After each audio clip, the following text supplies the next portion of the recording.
Tonight, we will uncover ancient teachings and subtle insights that illuminate the path to profound inner quiet and deep restorative peace. Feel free to share what time it is and where you are listening from. I'm going to share a curated collection of powerful Zen and Buddhist tales, sharing long-guarded secrets to mental clarity and emotional serenity. Each story carries a transformative teaching, capable of shifting your relationship with the whirlwind of stress, the sting of anger, the endless loops of thought, and the ceaseless drive for more. These are far from ordinary sleep stories. They are meticulously preserved teachings from awakened masters, embodying a truth most of us have lost sight of. That authentic peace emerges not from altering external conditions, but from transforming our perception of them. As the great Zen master Dogen once advised, to study the way is to study the self. To study the self is to forget the self. To forget the self is to be enlightened by all things. Through the course of our listening, you will uncover precisely how these timeless truths can reshape your very being. As we journey through these remarkable accounts, you will feel a remarkable shift begin to unfold. The clenching hold of anxiety will gently release. The incessant hum of your thoughts will soften into silence. You'll find yourself naturally settling into a state of deep understanding and tranquil repose. So, sink in deeply now. Allow your body to fully settle into whatever supports you. Take one deliberate breath with me, and as you release it, know that you are about to receive wisdom that has been patiently awaiting your discovery since the dawn of time. Let us explore a story about courage in the face of uncertainty. A young monk was traveling through the mountains to reach a remote monastery, his simple robes providing little protection against the crisp mountain air. As he walked the winding path, breathing in the thin air and listening to the whisper of wind through pine trees, he felt a deep sense of purpose, guiding his steps toward the ancient place of learning he sought. When he crested a ridge, his heart sank. Before him stretched a deep gorge, its rocky walls disappearing into misty depths below. A bridge had once spanned this chasm, but time and weather had claimed most of its wooden planks, leaving only a few precarious boards stretching across the void. The remaining structure swayed gently in the mountain breeze, looking barely substantial enough to support a bird, much less a person. Other travelers had gathered at the edge, their faces etched with concern and frustration. Some pointed at the gaps between planks, calculating whether a running jump might carry them across. Others debated turning back to find another route, though that would mean days of additional travel through difficult terrain. The conversations grew heated as daylight began to fade and the urgency of crossing intensified. The young monk approached quietly, studying not the bridge, but the faces of those assembled. He saw their fear, their calculations, their mental rehearsals of disaster. Without joining their discussions or announcing his intentions, he simply stepped onto the first plank. The wood creaked under his weight, but held firm. Each step became a meditation. He placed his foot carefully on the center of each board, feeling its stability before transferring his full weight. His gaze remained fixed not on the swirling river far below or the remaining distance ahead, but on the single plank directly in front of his foot. One step, one breath, one moment of complete presence with what was actually before him. The other travelers fell silent, watching in amazement as the monk moved with deliberate grace across the precarious span. He did not rush, driven by fear of falling. He did not hesitate, paralyzed by the magnitude of the crossing. He simply continued, step by careful step, his attention fully absorbed in the immediate reality of each plank. When he reached the other side, he turned back to the astonished onlookers, his face serene and compassionate. "The bridge is not broken," he said, his voice carrying clearly across the gorge. "Only incomplete. One must still cross what is presented." With a gentle bow, he continued on his way toward the monastery, leaving the others to ponder his words and their own hesitation.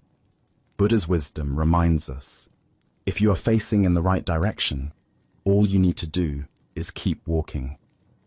This ancient teaching illuminates a profound truth about how we navigate uncertainty and limitation in our lives.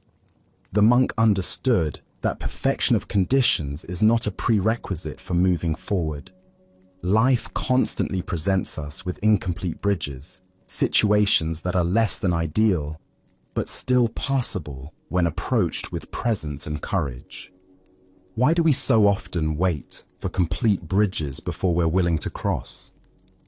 Zen Buddhism points to our mind's tendency toward what might be called perfect scenario syndrome.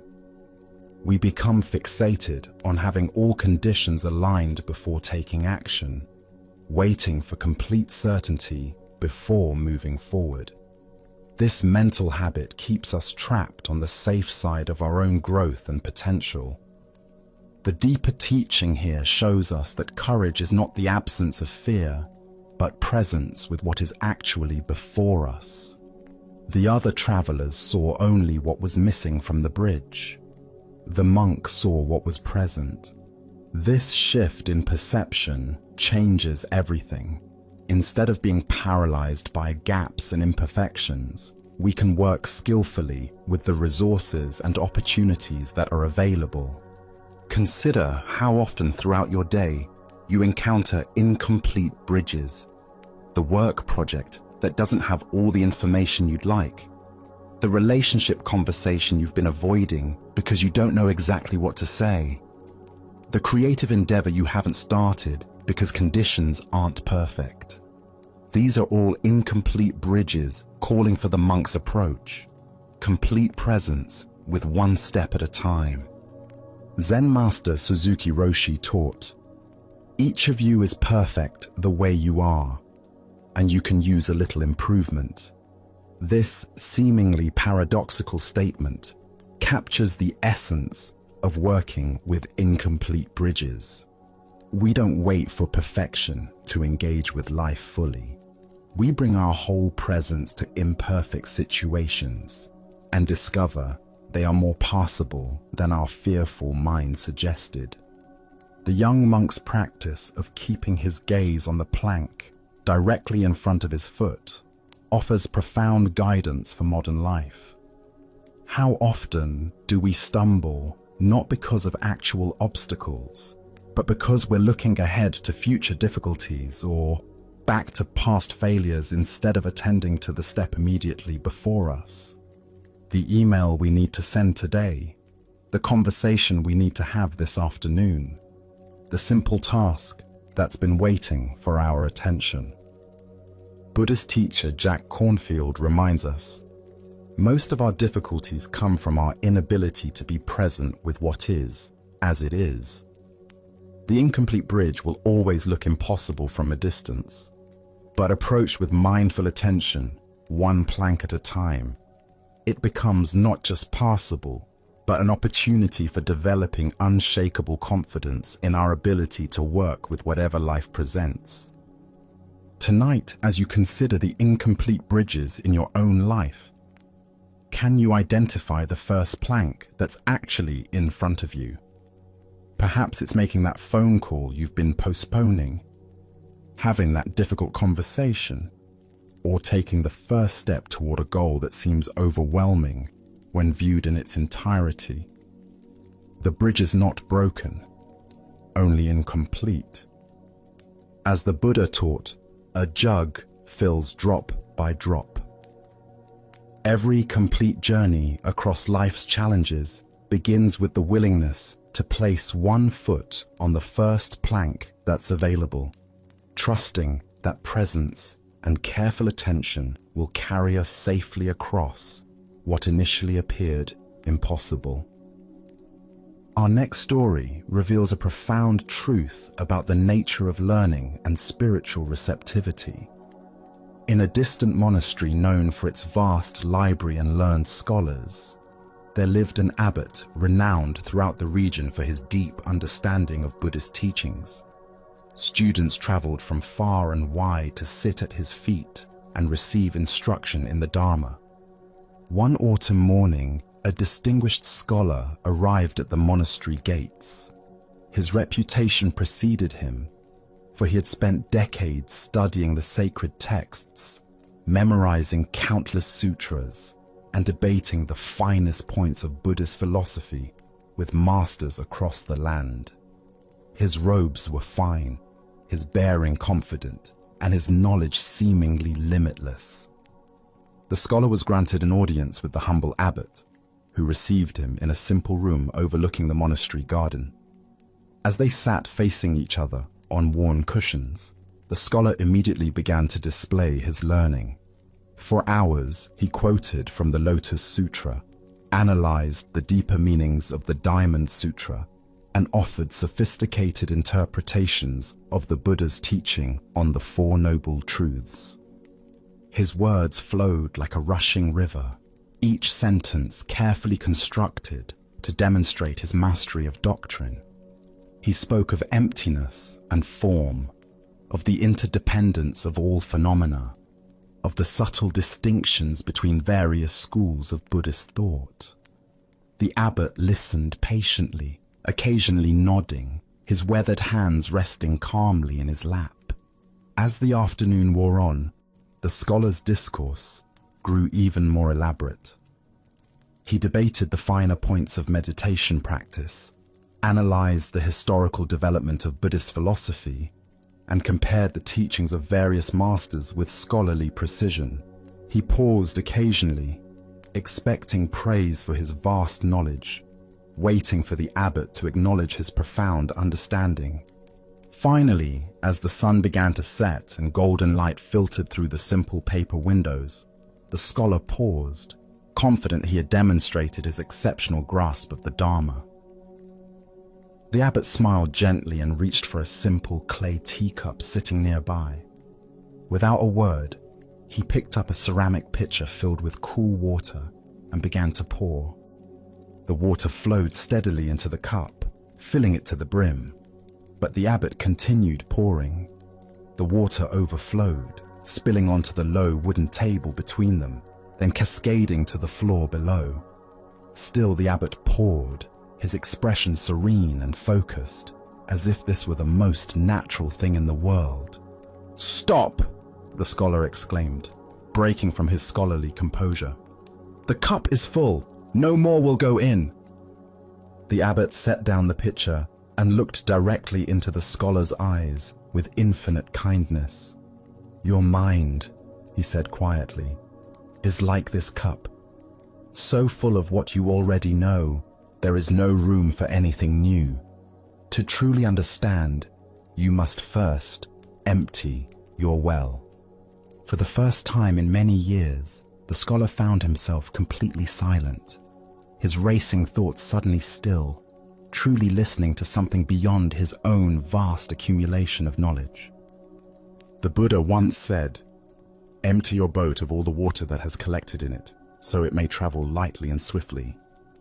What emerges from this story is a fundamental teaching about the nature of genuine learning and spiritual growth. True wisdom requires not just the accumulation of knowledge, but the cultivation of what Zen calls beginner's mind. A quality of openness and receptivity that allows for fresh understanding.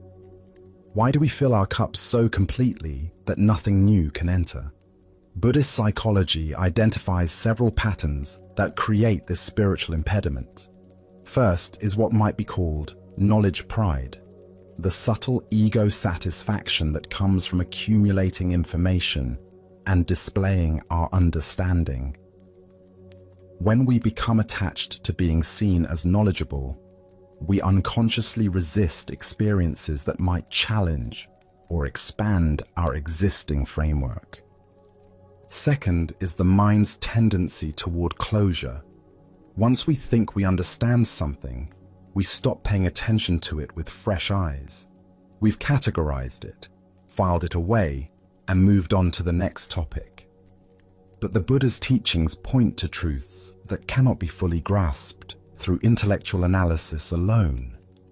They must be lived, experienced, and discovered anew in each moment. Third is our fear of not knowing. In a culture that highly values expertise and certainty, admitting ignorance feels threatening. Yet Zen practice reveals that don't know mind is actually a state of tremendous openness and potential. When we think we already know, we stop looking. When we acknowledge we don't know, we become deeply curious and attentive. Zen master Shunryu Suzuki taught, "In the beginner's mind there are many possibilities, but in the expert's mind there are few." This points to the paradox of learning. The more certain we become about our understanding, the less available we are to deeper insights. The teacup must be emptied regularly to receive fresh water. Consider your own relationship to learning and growth. In what areas of your life might your cup be overflowing? Perhaps in your understanding of relationships, where past experiences have created rigid expectations about how people behave. Or in your work, where expertise might blind you to innovative approaches. Even in spiritual practice, where previous insights might prevent fresh discoveries. The practice of emptying our cup is not about dismissing everything we've learned, but about holding our knowledge lightly. Buddhist teacher Pema Chodron reminds us, the only reason we don't open our hearts and minds to other people is that they trigger confusion in us that we don't feel brave enough to deal with. Our full cups often protect us from the vulnerability of genuine not knowing. This emptying happens through what Zen calls don't know mind. When we approach familiar situations with genuine curiosity, when we listen to others without immediately categorizing their words through our existing beliefs, when we sit in meditation without trying to achieve some previously experienced state, these are all practices of emptying the cup. In conversations, this might mean truly listening instead of waiting for our turn to demonstrate our knowledge. In conflicts, it might mean staying genuinely curious about the other person's perspective rather than defending our position. In daily life, it might mean approaching routine activities with fresh attention, as if encountering them for the first time. Tonight, as you reflect on your day, can you identify moments when your cup was so full there was no room for new understanding? Perhaps in a conversation where you were thinking about your response instead of truly hearing what was being shared. Or in a challenging situation where your assumptions prevented you from seeing fresh possibilities.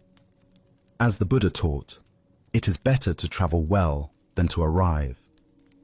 The journey of learning never ends when we maintain beginner's mind.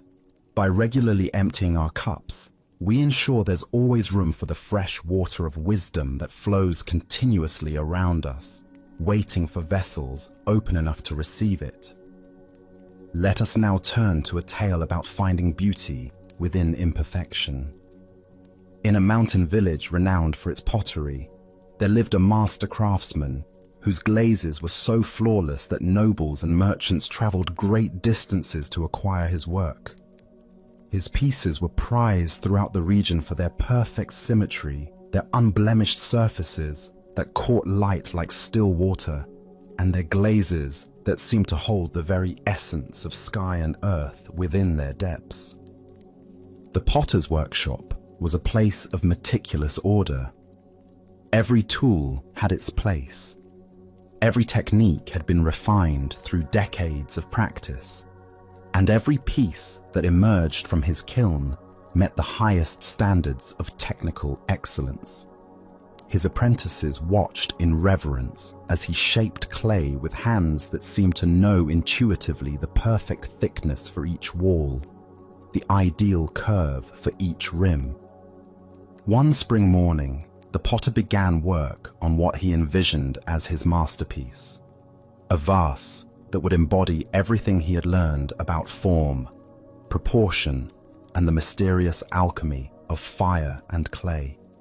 For days he worked, shaping and reshaping until the vessel achieved a grace that seemed almost alive. The form flowed like water frozen in motion, each curve leading naturally to the next, creating a harmony that spoke to something deep in the soul.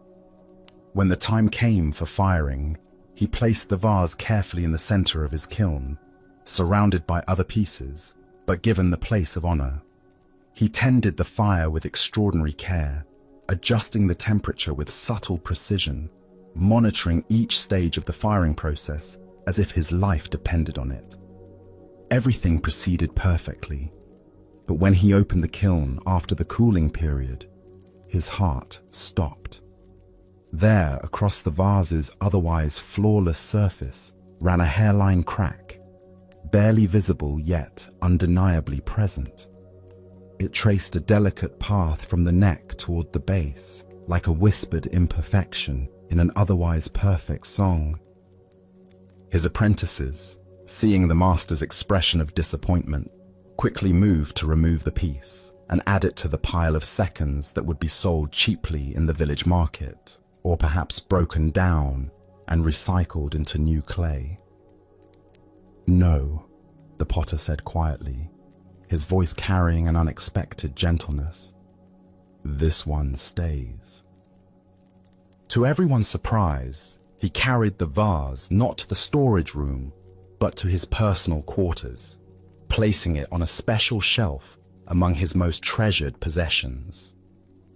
For weeks afterward, visitors would often find him sitting quietly before the vase, studying it with an expression that seemed part contemplation, part wonder. One afternoon, a wealthy collector known throughout the region for his discerning eye and vast collection arrived at the workshop. He examined many pieces with professional appreciation, praising their technical excellence and artistic merit. But repeatedly, his attention returned to the flawed vase on the potter's personal shelf.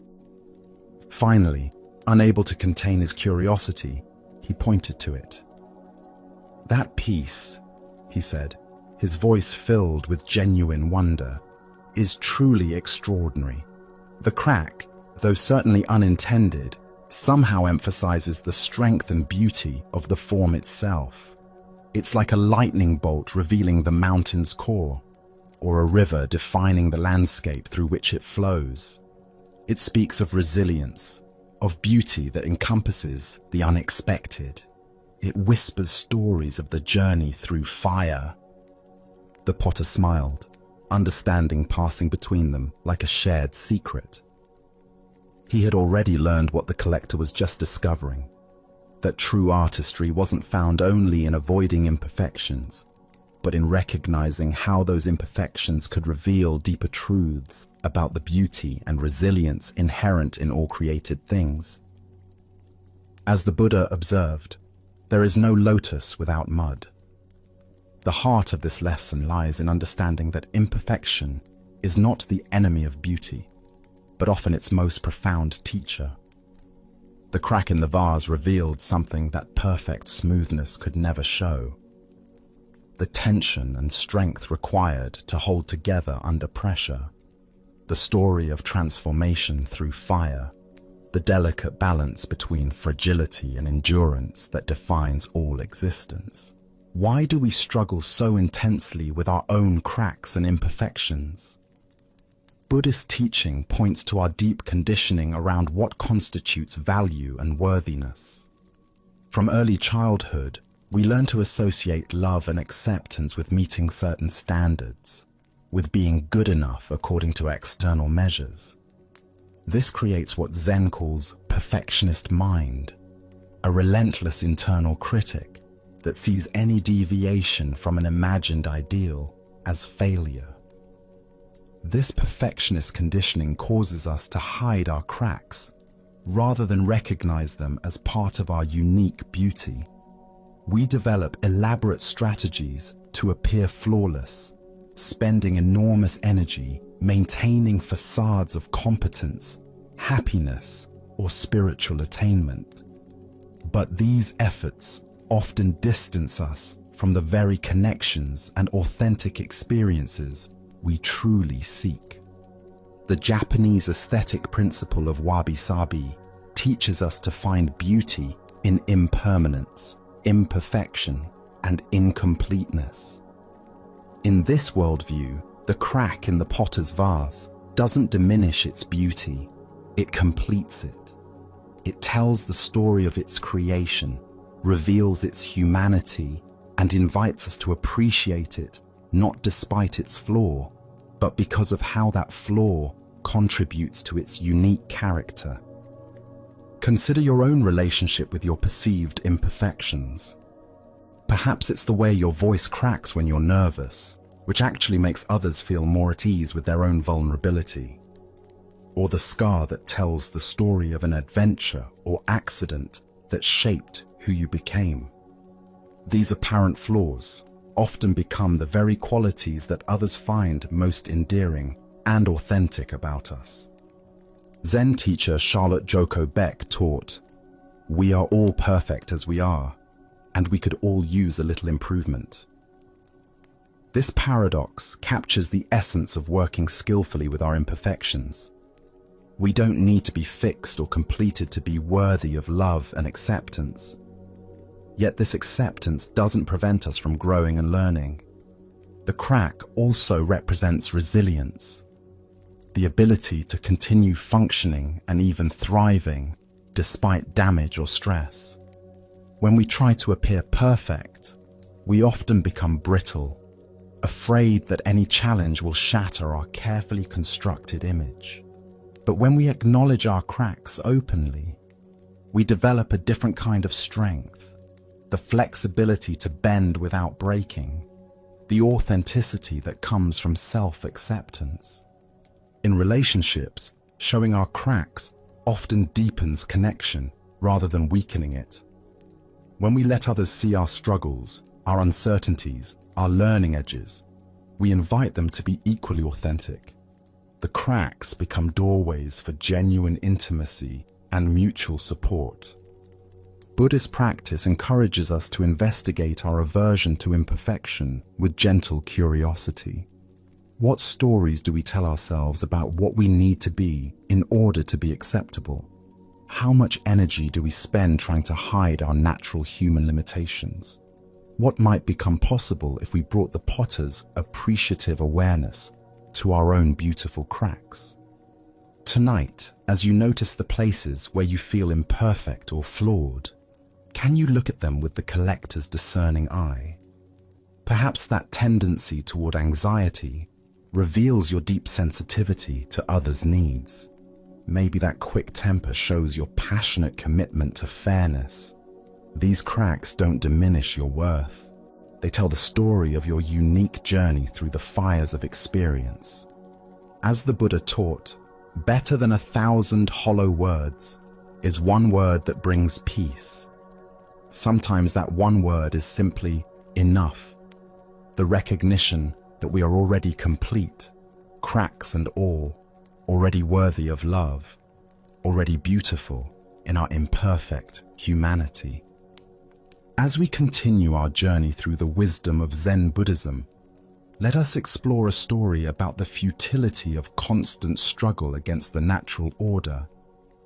In a mountain monastery famous for its exquisitely maintained gardens, there lived a monk whose devotion to beauty and order was legendary. Every morning before dawn, he would begin his work among the carefully tended beds of flowers and vegetables, the precisely raked gravel paths, and the meticulously pruned trees that had been shaped by generations of careful hands. His garden was a marvel of harmony and balance. Each plant flourished in its designated place. Every pathway was swept clean of the smallest debris, and the patterns he raked into the gravel seemed to capture the very essence of flowing water and wind. Visitors often commented that walking through his garden felt like entering a realm where chaos had never existed, where everything existed in perfect accordance with human intention. One morning in early spring, as the monk completed his dawn meditation and prepared to begin his daily gardening routine, he discovered something that stopped him in his tracks. In the center of the main courtyard, breaking through the carefully maintained expanse of raked gravel, a small green shoot had emerged overnight. It was clearly a weed, not one of the plants he had carefully selected and placed, but something wild and uninvited. The monk frowned, disturbed by this disruption to his perfect order. He knelt down and carefully pulled the weed, roots and all, then smoothed the gravel back into its pristine patterns. But the next morning, the weed had returned, emerging in the exact same spot, as if it had never been disturbed. Day after day, the same ritual repeated. The monk would remove the weed with increasing thoroughness, digging deeper to ensure he had captured every trace of root, treating the soil to prevent regrowth, even replacing the gravel entirely. But each morning brought the same small green rebellion against his efforts. The monk tried every technique he knew. He poured boiling water on the spot. He covered it with stones. He planted other vegetation nearby to crowd out the unwanted growth. Nothing worked. The weed returned with what seemed like increasing vitality, as if each attempt to destroy it only strengthened its determination to exist. As weeks passed, the monk found himself thinking about this single weed constantly. His attention, once distributed evenly across the entire garden, became fixated on this one small imperfection. He would wake in the night wondering if it had emerged again. His meditation became agitated as he planned new strategies for its elimination. Finally, in frustration and confusion, he sought counsel from the monastery's abbot.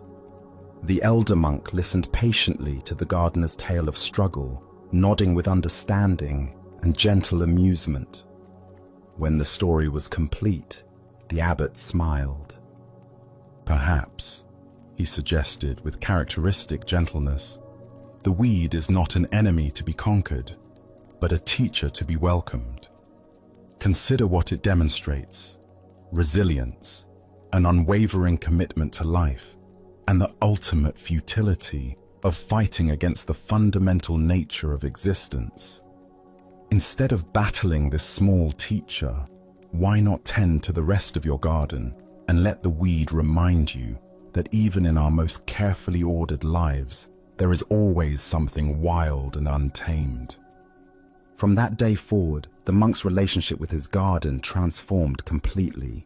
He continued to tend his plants with love and attention, but he stopped fighting the persistent weed.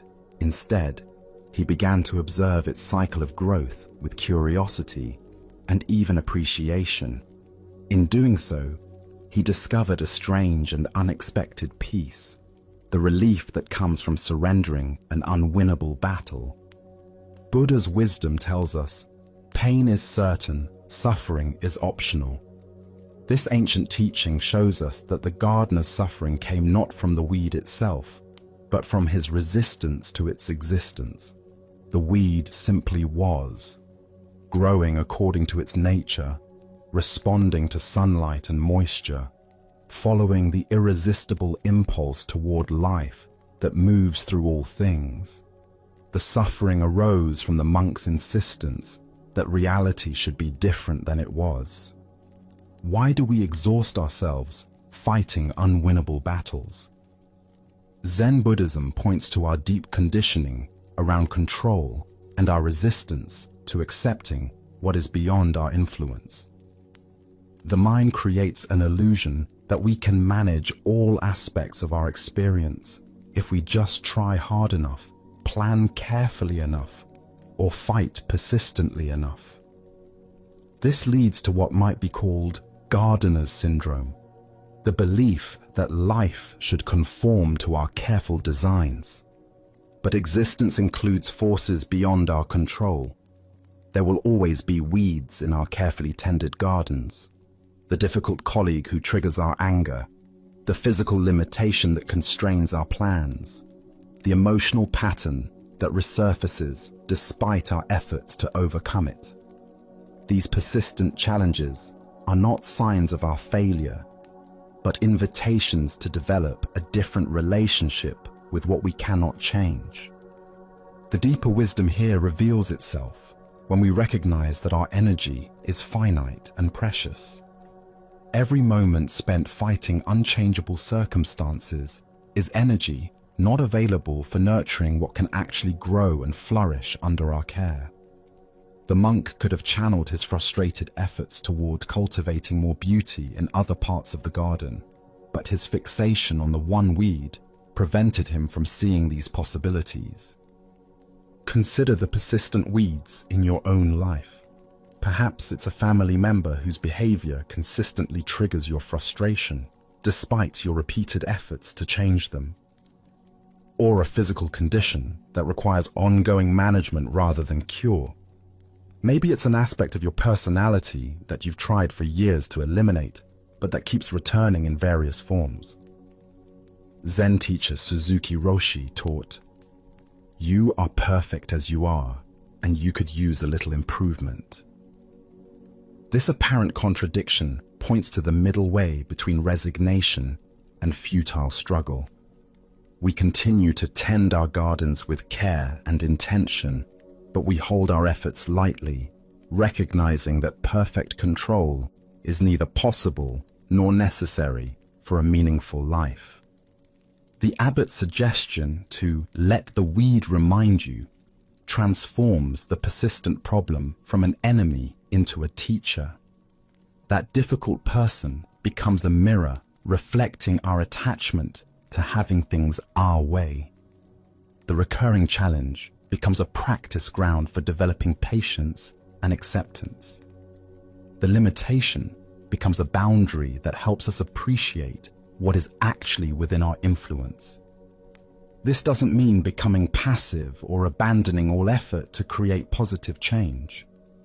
The monk continued to tend his garden with dedication and skill, but he stopped exhausting himself in futile battles and found peace in accepting the mixture of order and wildness that characterizes all of life.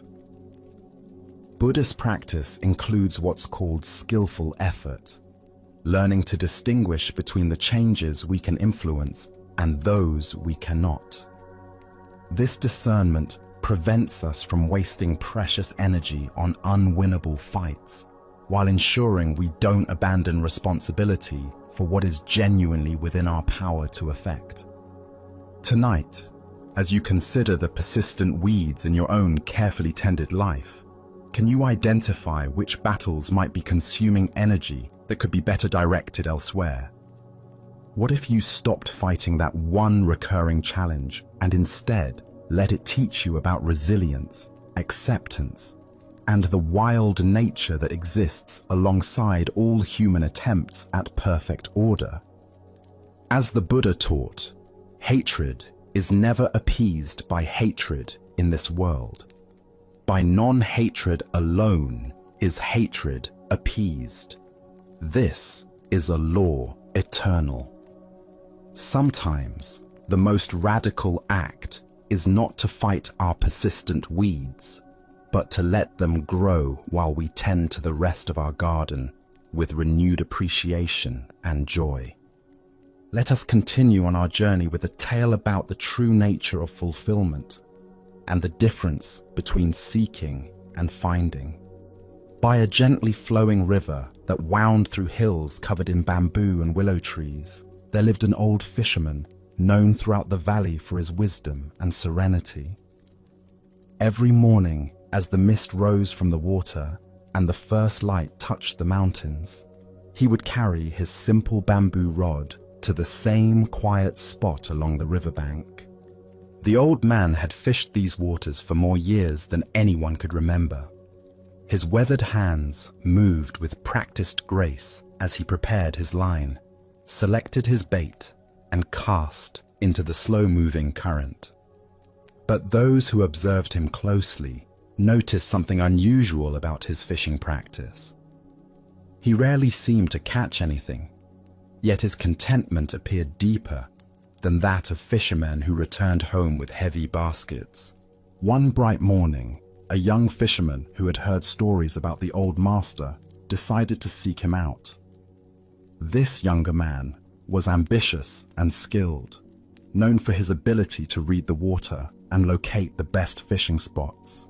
He had studied the feeding patterns of different fish, invested in the finest equipment, and approached fishing with the intensity of someone determined to succeed.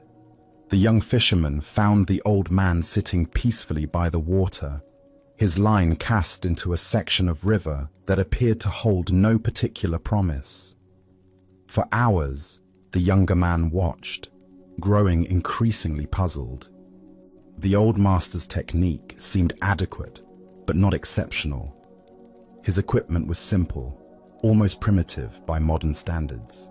Most confusing of all, fish occasionally approached his bait, but he seemed almost indifferent to whether they took it or not. As the sun climbed higher and still the old man had caught nothing, the young fisherman could contain his curiosity no longer.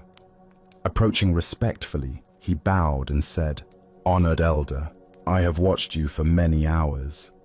Your catches appear to be few, yet you fish with such dedication and seem so peaceful. I have come seeking to learn from your wisdom. What is the secret of your approach?" The old fisherman's eyes twinkled with gentle amusement as he gestured for the young man to sit beside him on the smooth rocks that lined the shore. For a long moment, they sat together in comfortable silence, listening to the soft gurgle of water over stones and the distant call of birds in the trees.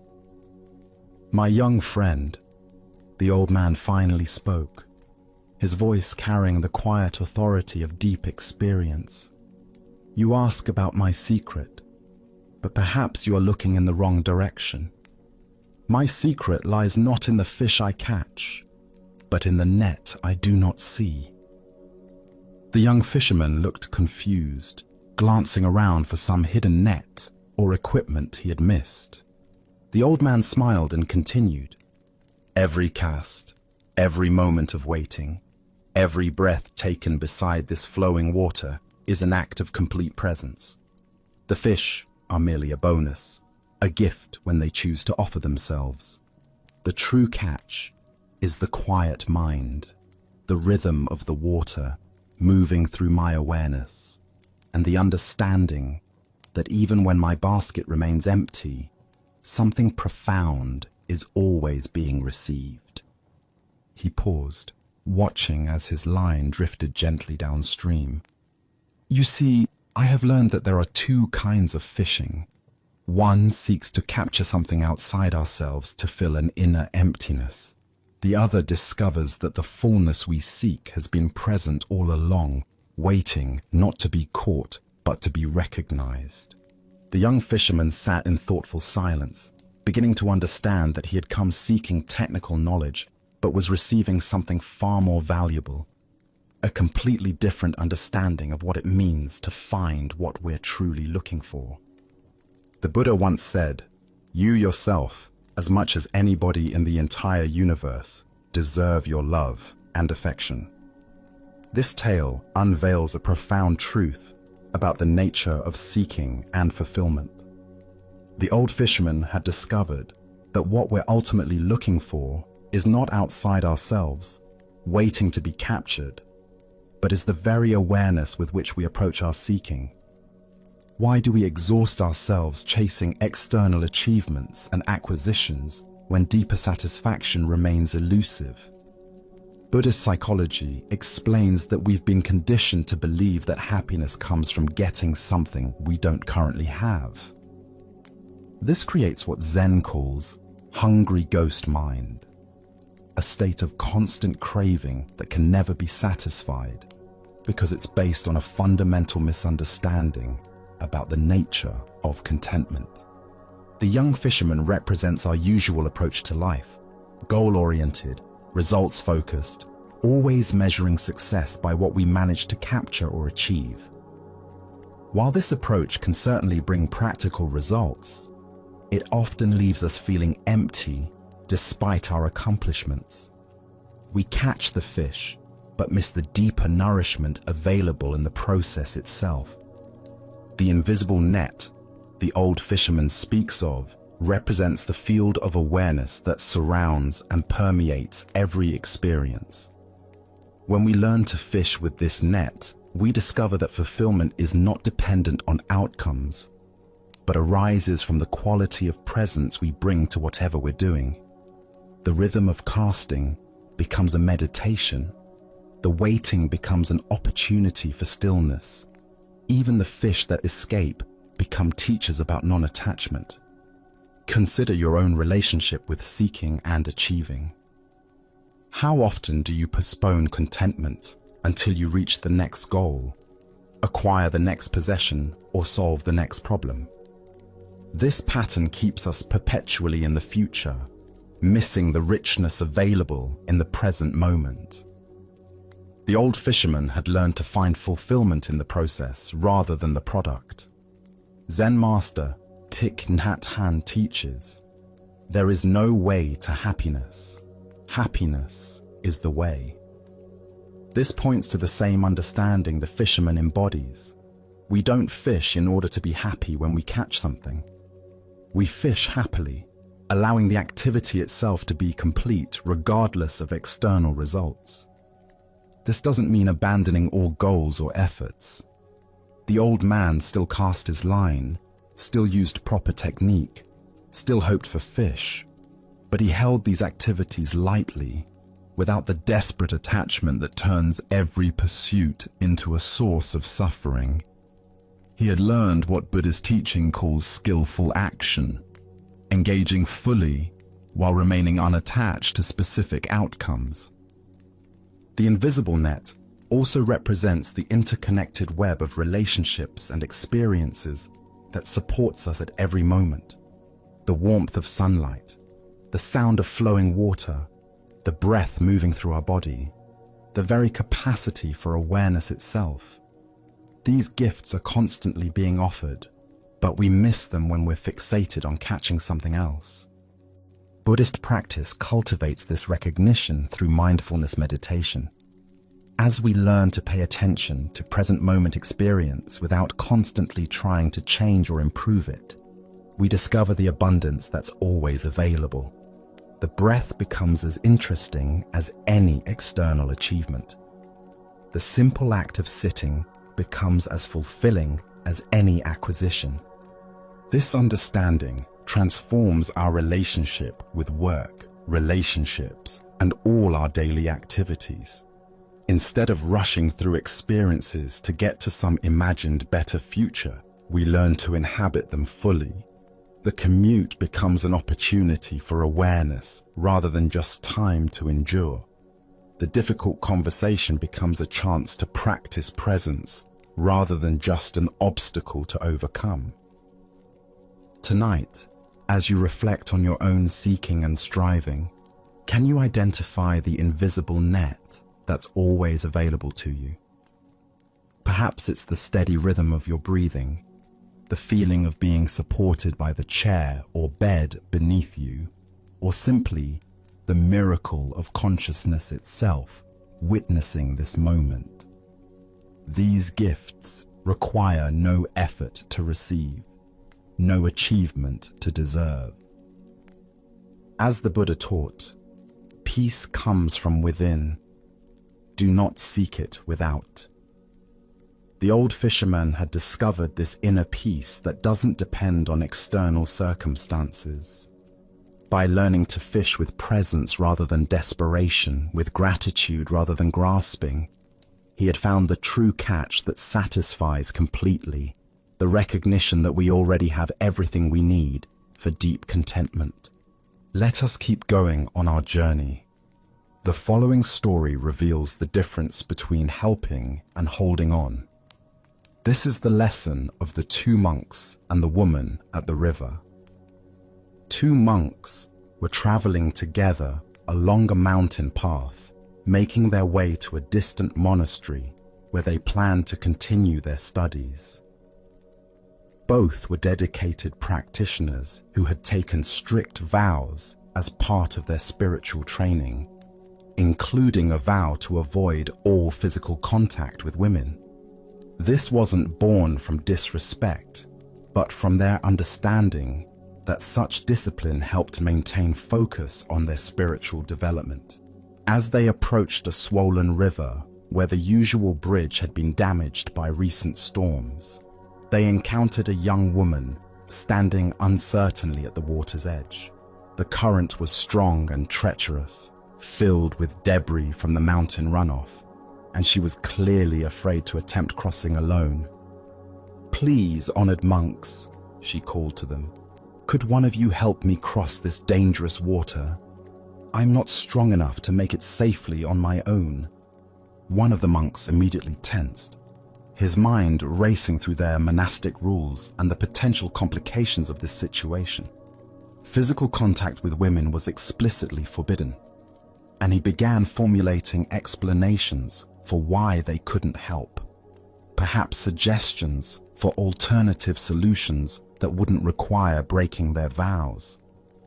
The other monk, however, took one look at the woman's predicament and the genuine danger she faced, and made a different choice. Without hesitation or lengthy deliberation, he walked to her side and gently lifted her onto his shoulders. He carried her carefully across the treacherous current, ensuring her safety with each step, and set her down gently on the far bank. "Thank you so much," she said gratefully, bowing to both monks before continuing on her way. The two monks resumed their journey, but the atmosphere between them had changed dramatically. The first monk walked in increasingly agitated silence, his mind churning with thoughts about what he had witnessed. As the hours passed, his internal tension grew until finally he could no longer contain his distress. "Brother," he burst out, unable to hold his silence any longer, "I cannot understand your behavior back at the river. Our spiritual training explicitly teaches us to avoid any physical contact with women. Yet you picked that woman up onto your shoulders and carried her across the water. How could you so blatantly violate our sacred vows?" His companion looked at him with gentle surprise and responded with perfect simplicity. "Brother, I set her down on the other side of the river hours ago, but you are still carrying her." Buddha's wisdom teaches us, holding on to anger is like grasping a hot coal with the intent of throwing it at someone else. You are the one who gets burned. This tale unveils the profound difference between compassionate action and mental attachment, between responding to present needs and carrying past events. Why do we often carry situations long after they've ended, replaying scenarios and nursing grievances that only exist in our own minds? Zen Buddhism reveals that much of our suffering comes not from what happens to us, but from our inability to release experiences once they've passed. The first monk's agitation demonstrates how rigid adherence to rules can sometimes conflict with the compassionate spirit that inspired those rules originally. His fellow monk saw a person in danger and responded with immediate kindness, then completely released the incident. But the first monk carried the event for hours, letting it grow heavier with each step. Consider your own tendency to replay past conversations, nurse old grievances, or mentally rehearse scenarios that have already ended. How much of your mental energy goes toward carrying situations that exist now only in memory? The woman crossed the river in minutes, but the monk carried her for hours through his own thoughts. This teaching applies to far more than dramatic violations of rules. We carry harsh words someone spoke years ago, mistakes we made decades past, embarrassing moments that no one else even remembers. Meanwhile, the present moment, rich with possibility and actual experience, goes unnoticed because we're too busy carrying ghosts from the past. In Zen practice, we learn to distinguish between appropriate action and unnecessary attachment. The second monk helped when help was needed, then moved on completely. He didn't dwell on whether he'd made the right choice, worry about others' opinions, or replay the incident endlessly in his mind. Zen master Thich Nhat Hanh taught, thanks to impermanence, everything is possible. The river crossing was impermanent. It began, served its purpose, and ended. Only the first monk's attachment to the event gave it ongoing existence in the form of mental suffering. The Buddha said, "Let go of what has passed. Let go of what may come. Let go of what is happening now. Don't try to figure anything out. Don't try to make anything happen. Relax, right now, and rest." This teaching points directly to the freedom available when we stop carrying experiences beyond their natural lifespan. Look deeply at what you might be carrying unnecessarily.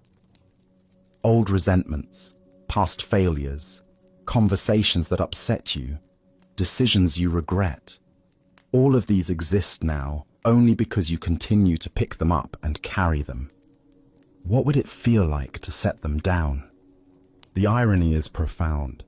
The monk who actually broke the rule experienced no suffering from it, while the monk who maintained perfect rule observance created hours of agitation for himself.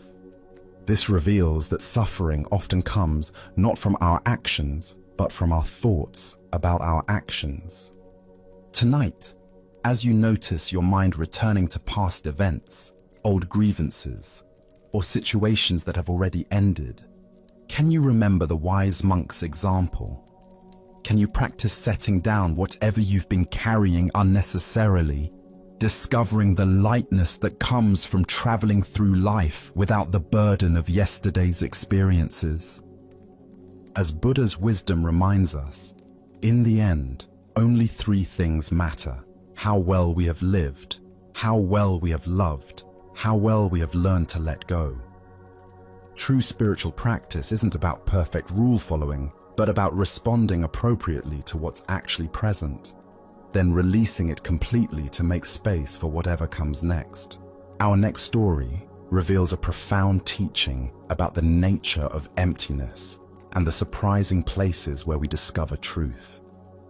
This is the story of grasping what cannot be held.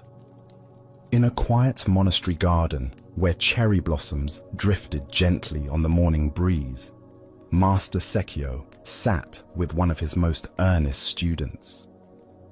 The young monk had been studying Buddhist philosophy for several years, filling his mind with concepts about the nature of reality, the illusion of the self, and the teaching of emptiness that seems so central to the Buddha's wisdom.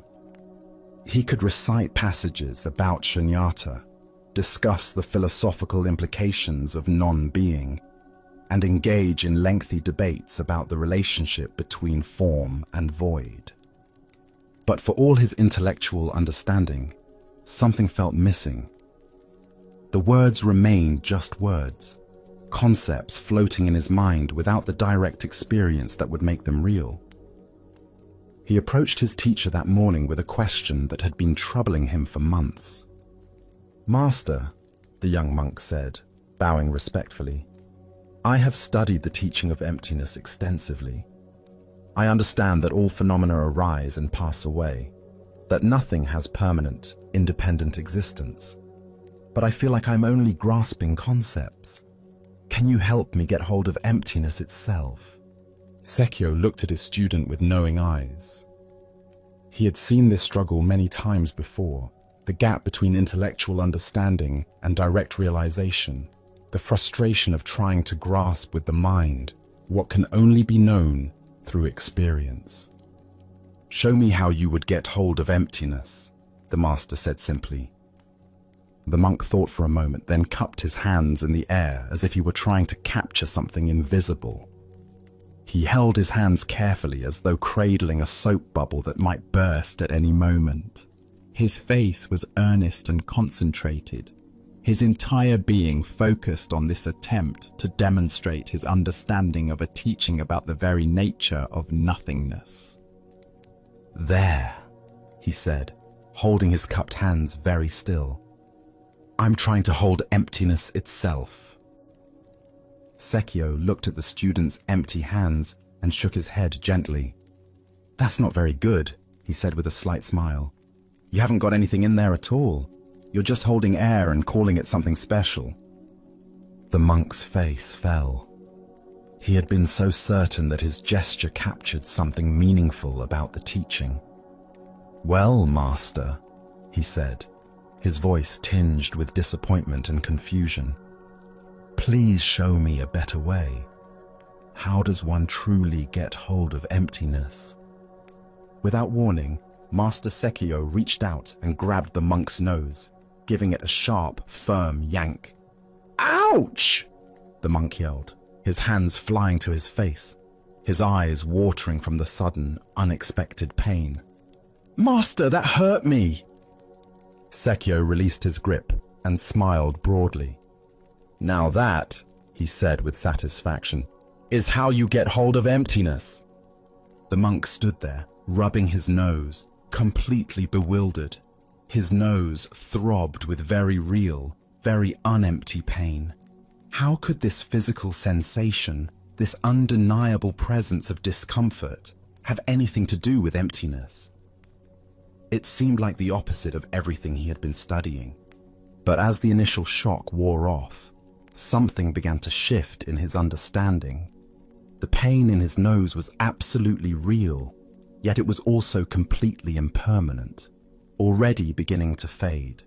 It had arisen from nowhere, would disappear completely, and left no permanent mark on reality. It was both utterly present and completely insubstantial. More importantly, in the moment of that sharp sensation, all his conceptual thinking about emptiness had vanished entirely. There had been no philosophical analysis, no abstract understanding, just direct, immediate experience. The gap between the one experiencing and the thing experienced had dissolved in the simple reality of ouch. As the Buddha taught, form is emptiness. Emptiness is form. Here we discover that emptiness is not the absence of experience, but the very nature of all experience. Everything arises, exists for a moment, and passes away, leaving no permanent trace while being completely real in its moment of appearing. Why do we struggle so hard to understand emptiness conceptually when it's the very fabric of every moment? Zen Buddhism points to our habit of trying to grasp reality with our thinking minds rather than experiencing it directly. We turn the most immediate truths into abstract philosophies, then wonder why they feel distant and theoretical. The monk's mistake was common and understandable. He was trying to hold emptiness as if it were a thing, an object that could be captured and possessed. But emptiness isn't an object. It's the very condition that allows all objects to appear and disappear. It's not something we can grasp. It's what makes grasping possible.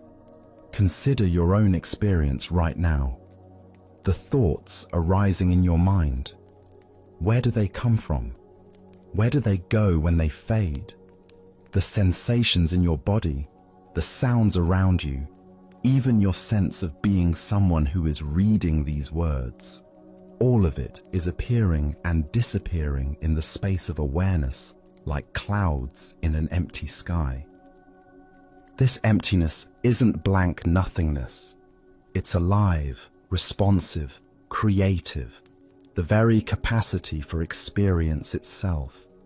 When Sekio yanked his student's nose, he wasn't demonstrating the absence of sensation, but the miraculous way sensation appears from nowhere, exists vividly, and dissolves back into nowhere, all within the spacious emptiness of awareness. Zen Master Huang Po taught, "The foolish reject what they see, not what they think. The wise reject what they think, not what they see." The monk was rejecting his direct experience in favor of his concepts about experience.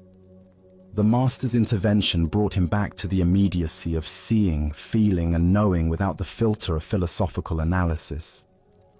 In our daily lives, we constantly encounter this same teaching. The anger that seems so solid and permanent when we're caught in it. Where does it go when it naturally subsides? The worry that feels so important and real. What is its actual substance when we look closely? Even our sense of being a solid, separate self, isn't it actually more like a flowing process? A river that appears to be the same while constantly changing? The Buddha said, "All conditioned things are impermanent. Work out your salvation with diligence." This isn't a philosophical statement, but a direct pointing to what's happening right now. Everything we experience is empty, in the sense that it has no permanent, independent existence, yet it's all perfectly real as it appears. Tonight, as you notice thoughts, sensations, and experiences arising and passing in your awareness, can you sense the emptiness that Sekio was pointing to? Not as an abstract concept, but as the very space in which your life is unfolding. Can you feel how this emptiness is not separate from the fullness of your experience, but is its very nature? Buddha's wisdom reminds us, in the sky, there is no distinction of east and west. People create distinctions out of their own minds and then believe them to be true. The emptiness of all phenomena isn't something we need to achieve or understand. It's what we are, what everything is right now. We just need to stop trying to grasp it and let ourselves be grasped by it instead. As we continue our journey, let us now turn to a story about acceptance and the art of contentment. This is the shepherd's wisdom. Along a dusty mountain road where wildflowers dotted the hillsides, a weary traveler encountered a shepherd tending his flock. The morning sun climbed steadily higher, and clouds gathered on the horizon, creating an uncertain sky that could promise either gentle rain or scorching heat. The shepherd sat peacefully on a smooth boulder, watching his sheep graze contentedly among wild grasses. His face bore the calm expression of one who had spent countless seasons under open sky, learning lessons that only nature can teach. There was something in his demeanor, a quality of unshakable serenity that drew the traveler's attention. "Good morning, friend," the traveler called out, wiping sweat from his brow. "What kind of weather are we going to have today?" The shepherd looked up with eyes that held mountain stream clarity and smiled with genuine warmth. "The kind of weather I like," he replied simply, as if this were the most obvious answer in the world. The traveler paused, confused. He had expected a practical forecast that would help him plan his day. Instead, he received what seemed like circular logic, offering no useful information. "How do you know it will be the kind of weather you like?" the traveler pressed, his voice carrying frustration mixed with curiosity. The shepherd's smile deepened, and he gestured toward the vast sky above them, where clouds and clear patches moved in their eternal dance. "Having found out, sir, that I cannot always get what I like," he said, with the patience of one who had learned life's most essential lesson, "I have learned to always like what I get, so I am quite sure we will have the kind of weather I like."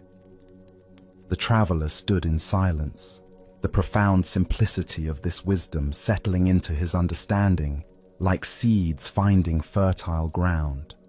Here was a man who had discovered something that all the weather predictions in the world could not provide: complete freedom from the anxiety of uncertainty.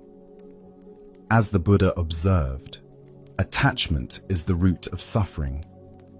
What emerges from this story is the recognition that true contentment comes not from controlling external circumstances, but from transforming our relationship to whatever circumstances arise.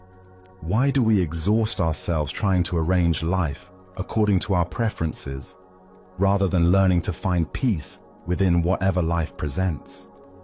The shepherd represents what Zen calls great acceptance, not passive resignation, but the profound wisdom that recognizes resistance to reality as the primary source of suffering.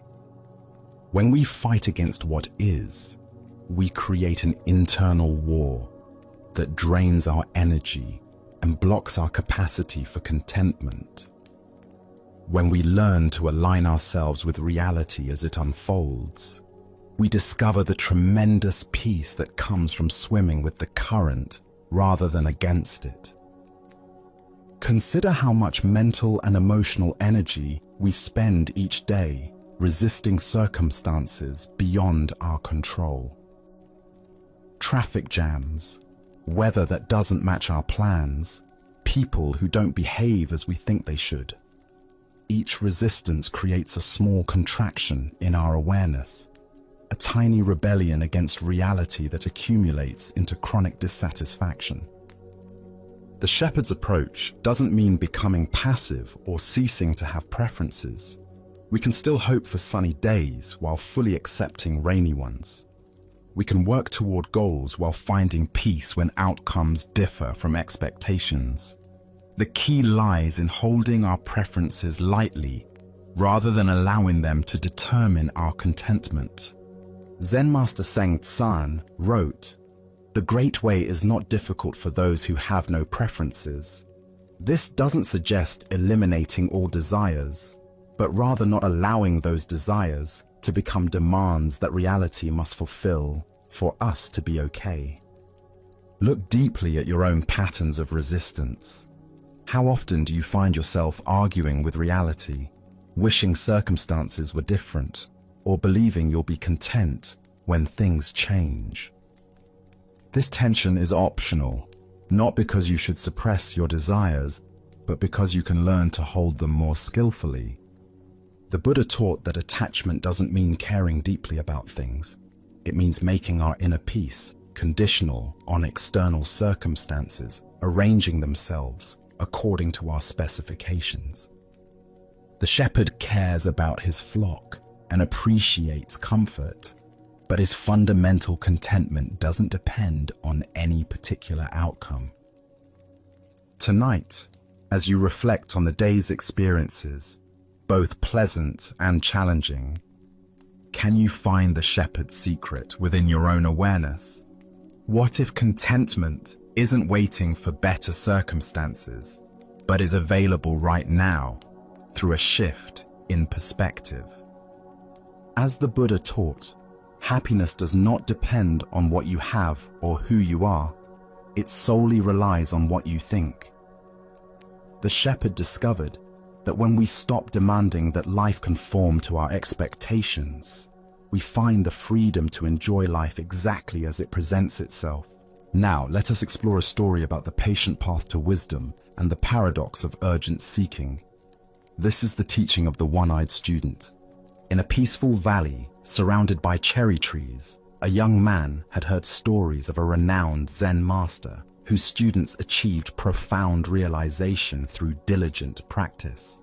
Filled with spiritual ambition and eager to transform his life, the young seeker traveled many days to reach the master's monastery, his mind burning with determination to attain enlightenment as quickly as possible.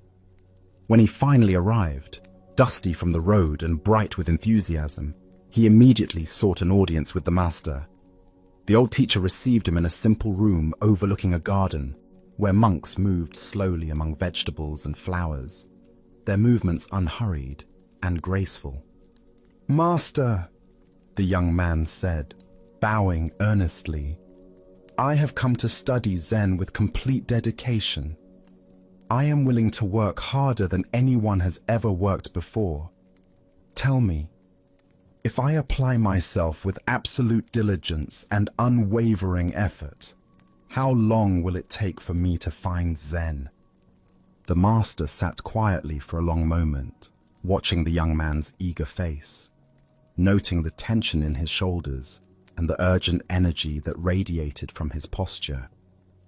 Finally, he replied thoughtfully, 10 years. The student's eyes widened with surprise. 10 years seemed like such a long time when enlightenment felt so urgent, so necessary for his happiness. Surely, with the right approach, the process could be accelerated. "But master," he said, leaning forward intently, "what if I work very, very hard and really apply myself to learn fast? What if I meditate longer than the other students, study more texts, practice more intensively? How long then?" The master considered this with the same careful attention, then replied calmly, "Well, 20 years." The young man's face showed his confusion and growing frustration. This made no sense at all. How could greater effort result in slower progress? Perhaps the master hadn't understood the depth of his commitment. "But master, I don't think you understand how serious I am about this," he said, his voice rising slightly with urgency. "What if I really work at it?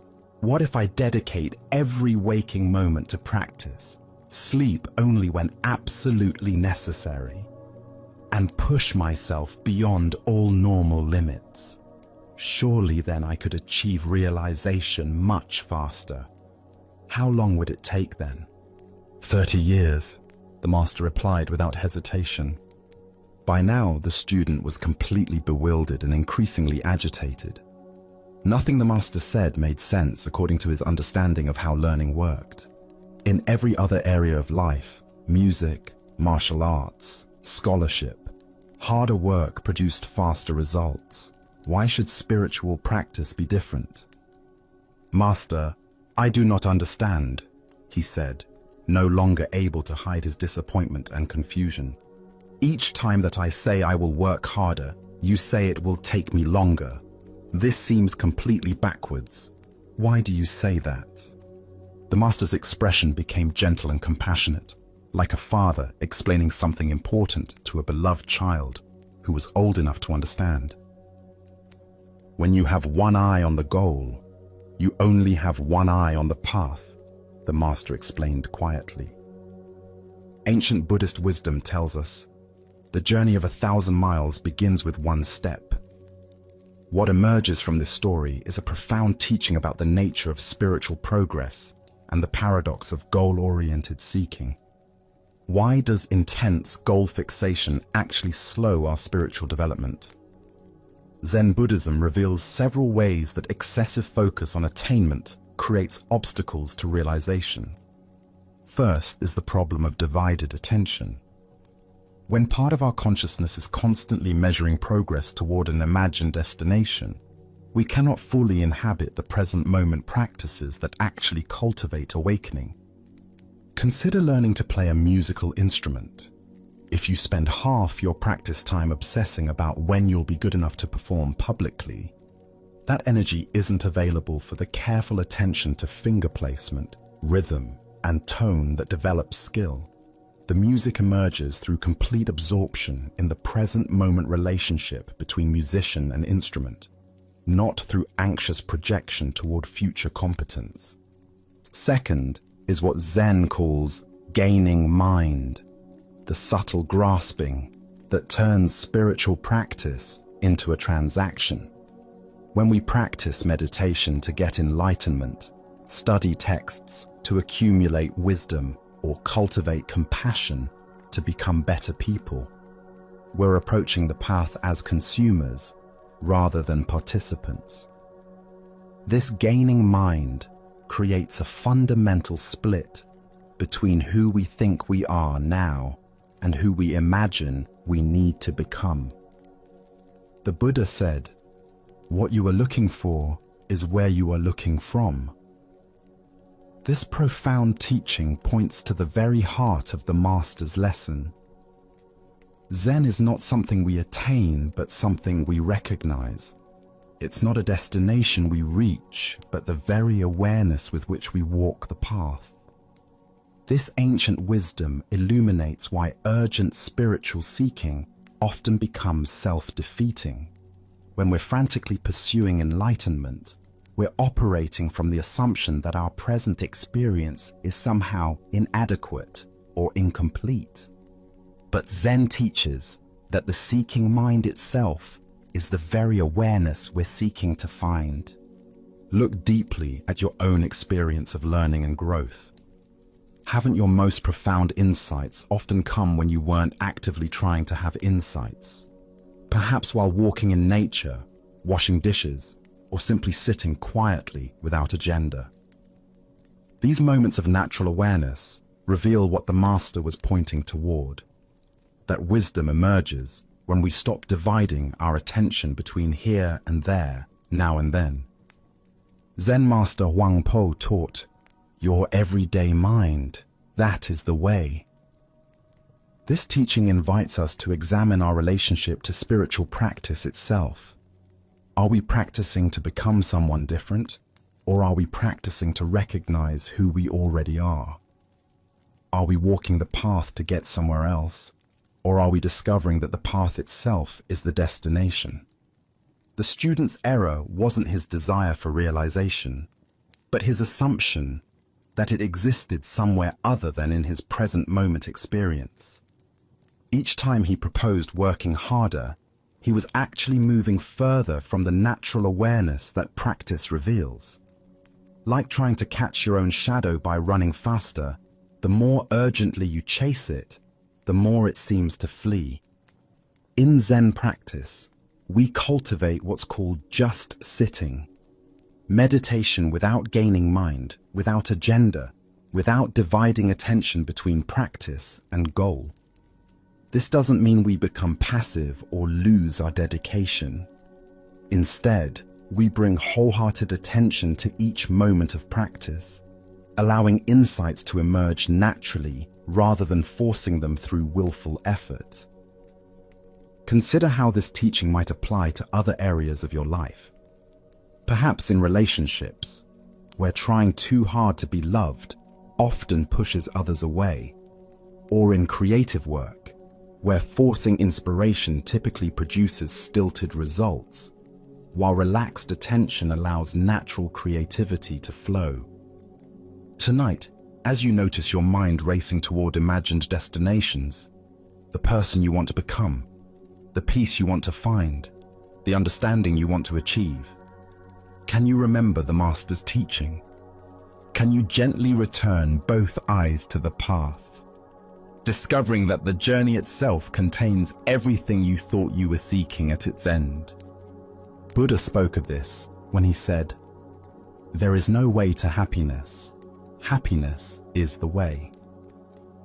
By walking the path with undivided attention, we discover that what we thought lay at its end was present in every step.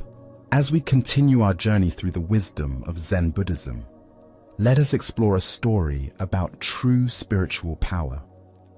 This is the tale of the miracle of ordinary living. At Ryumon Temple, the renowned Zen master Bankei was sharing the Dharma with a large gathering of devoted students. The hall was filled with people sitting in quiet attention, absorbing his simple yet profound teachings about living with natural awareness.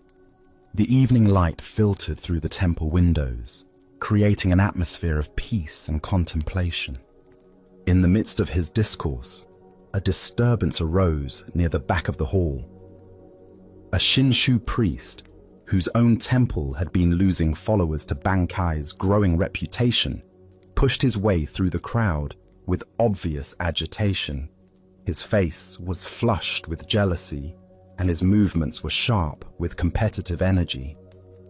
Bankai paused his teaching and looked toward the commotion with patient curiosity. "What is this noise that interrupts our evening together?" he asked gently, his voice carrying no irritation despite the disruption.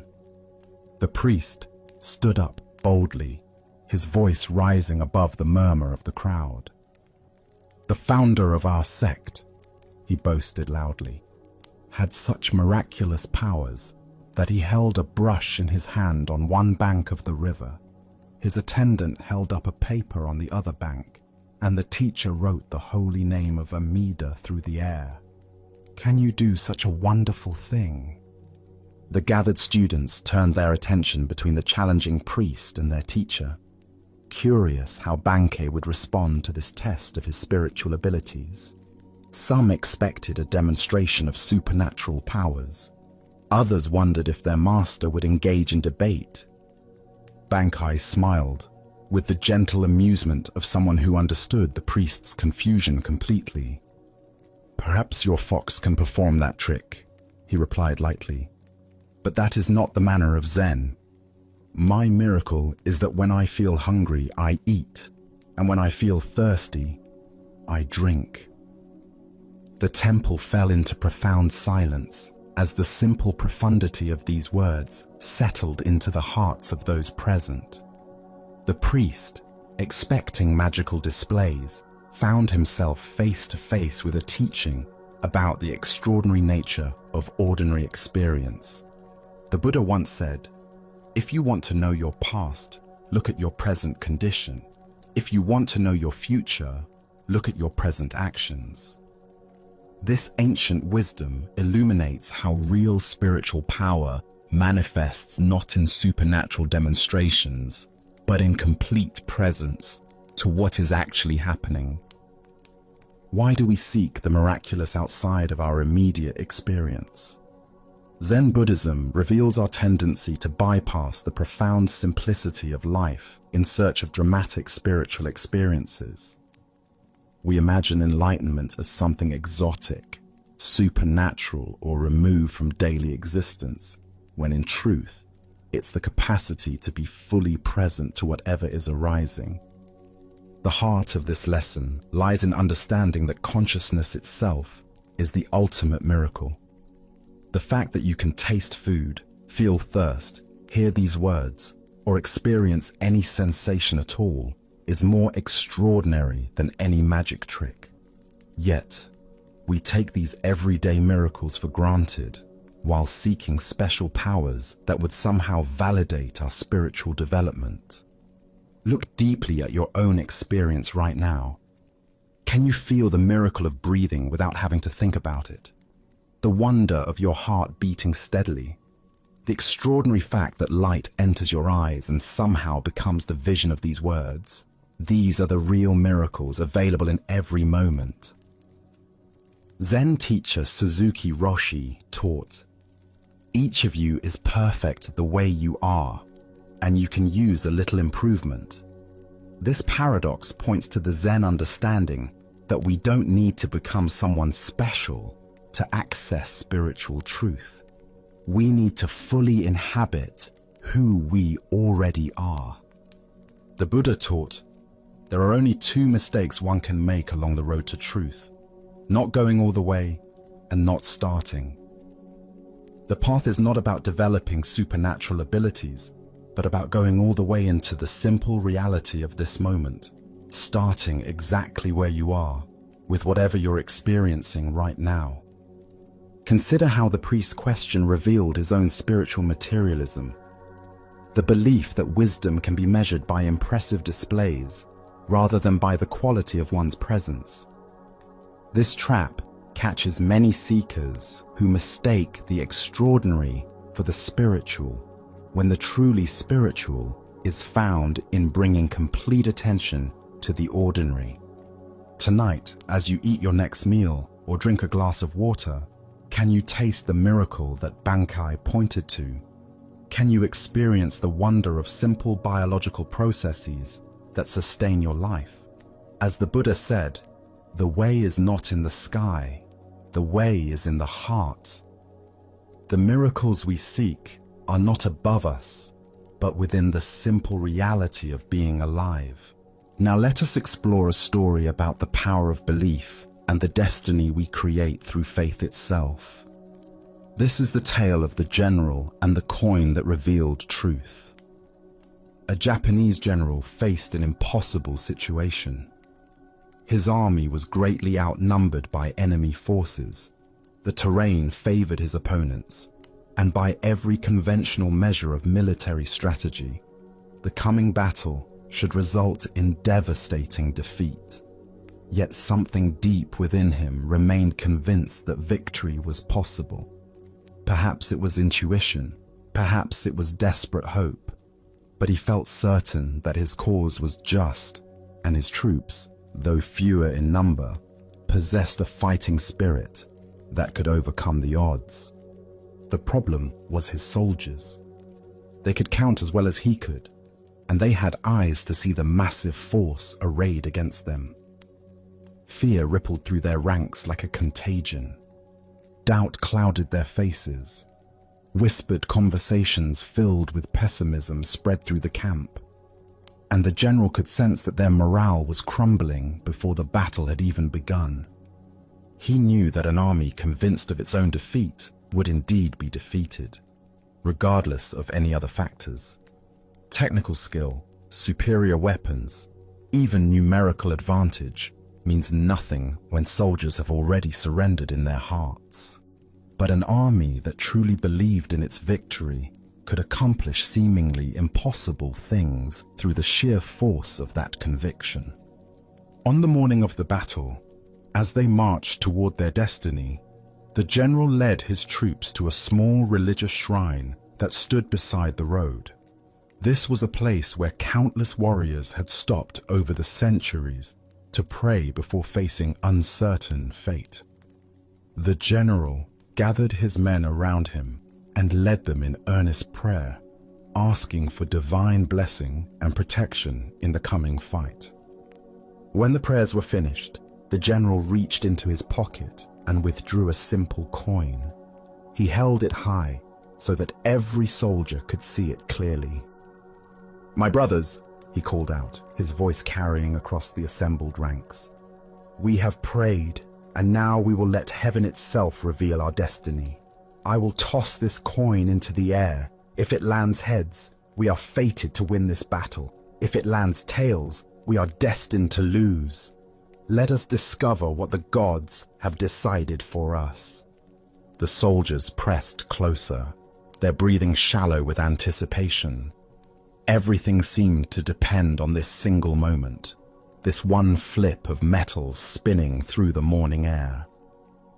The general tossed the coin high, and every eye followed its arc as it rose, hung suspended for an instant against the sky, then fell back, down to earth. The coin landed and lay still in the dust. It was heads. A cheer erupted from the troops that could probably be heard for miles. Soldiers who had been grim and fearful moments before now laughed with joy and embraced each other with renewed confidence. The gods had spoken. Victory was assured. Their cause was blessed by heaven itself. Filled with this divine confidence, the soldiers attacked their enemies with such fierce determination and coordinated power that they achieved exactly what the coin had predicted. Against all odds, they won a decisive victory, routing forces much larger than their own and securing a triumph that would be remembered for generations. After the battle, as the general walked among his celebrating troops, his lieutenant approached him with wonder in his eyes. "General," the lieutenant said, "what an incredible thing. The coin revealed our true destiny, just as you said it would. Surely no human power can change what heaven has decreed." "You are absolutely right," the general replied with a knowing smile.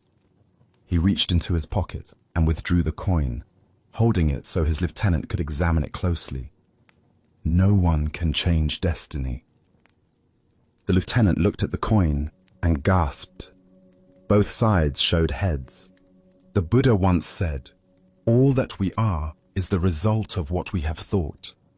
The mind is everything. What we think, we become." Here we discover the profound truth that destiny is not something that happens to us, but something we create through the power of our own beliefs and expectations. Why do we so readily assume that fate is beyond our influence, when our own minds play such a crucial role in shaping what unfolds? Zen Buddhism teaches that while we cannot control all external circumstances, we have tremendous power over the internal conditions that determine how we respond to whatever arises. The general understood something profound about human psychology and the nature of reality itself. He knew that his soldiers' belief in victory was more important than their numerical disadvantage. He recognized that confidence, determination, and fighting spirit could overcome superior numbers when those qualities were genuinely present. But here's the deeper teaching. The general didn't simply manipulate his troops through deception. He created the conditions that allowed their natural courage and strength to emerge. The soldiers possessed the ability to fight brilliantly all along. They simply needed to believe in themselves and their cause. Consider your own relationship with destiny and possibility. How often do you assume that outcomes are predetermined, that success or failure is beyond your influence? The general's two-headed coin represents the power we all possess to tip the scales in favor of positive outcomes through the quality of our engagement with life. This doesn't mean we can control everything through positive thinking, or that believing in something makes it automatically true. The soldiers still had to fight the battle. They still had to demonstrate actual skill and courage. But their belief in victory created the psychological conditions that allowed their best qualities to manifest. In Zen practice, we learn to work skillfully with both effort and surrender, both intention and acceptance. We recognize that while we cannot dictate specific outcomes, we can profoundly influence the energy and attention we bring to any situation. This quality of engagement often determines whether we experience success or failure, regardless of external circumstances. Zen Master Huang Po taught, "The foolish reject what they see, not what they think. The wise reject what they think, not what they see." The general was wise enough to see that his soldiers' thoughts about the battle were more influential than their thoughts about their numerical disadvantage. He worked with the reality of psychology rather than fighting against it. Look deeply at the various challenges and opportunities in your own life. Where might you be carrying a tails mentality, assuming defeat before you fully engaged, focusing on obstacles rather than possibilities, letting fear determine your level of effort? And where might you need to create your own two-headed coin, a practice or perspective that consistently orients you toward positive engagement regardless of circumstances? The Buddha taught, "We are what we think. All that we are arises with our thoughts. With our thoughts, we make the world." This isn't magical thinking, but recognition of the creative power of consciousness itself. When we approach situations with genuine confidence, clarity, and commitment, we often discover capabilities we didn't know we possessed. Tonight, as you consider the battles you're facing and the outcomes you're hoping for, can you find your own version of the general's wisdom? Can you create internal conditions that support your highest possibilities rather than your deepest fears? Can you recognize that while you cannot control destiny, you have profound influence over the beliefs and attitudes that shape how destiny unfolds through you? Buddha's wisdom reminds us, thousands of candles can be lighted from a single candle, and the life of the candle will not be shortened. Happiness never decreases by being shared. The general's confidence lit the flame of belief in every soldier's heart. Sometimes the most powerful thing we can do is create the conditions that allow others and ourselves to discover the strength that was there all along. Our next story reveals the power of returning to what is real when fear threatens to overwhelm us. This is the tale of the captured warrior. In ancient Japan, during a time of constant warfare between rival clans, a skilled warrior found himself on the losing side of a fierce battle. As his comrades fell around him and defeat became inevitable, he was captured by enemy soldiers and dragged away from the battlefield, his armor stripped, his weapons confiscated. That evening, they threw him into a dark, cramped prison cell with stone walls that seemed to press in from all sides. The heavy wooden door slammed shut with a finality that echoed through his bones. As darkness settled over the prison, the warrior's mind began to race with terrifying possibilities. Tomorrow, they would come for him. He knew the customs of war. First would come the interrogation, designed to extract information about his lord's defenses, troop movements, and strategic plans. When he refused to speak, as honor demanded, they would resort to torture.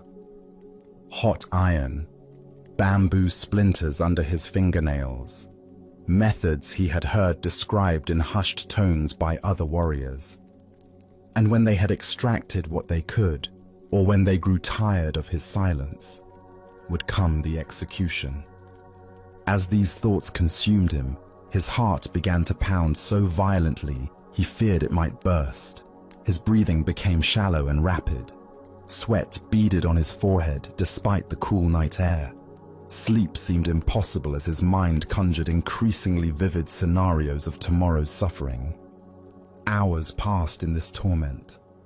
The warrior paced his small cell, sat against the cold stone wall, lay on the straw-covered floor. Nothing brought relief from the visions of impending doom that played repeatedly in his mind like a terrible dream he couldn't escape. Then, in the depths of his despair, he remembered the gentle voice of his Zen master back at the monastery where he had studied before becoming a warrior. The old teacher's words came to him as clearly as if the master were sitting beside him in the cell. Tomorrow is not real, it is an illusion. The only reality is now.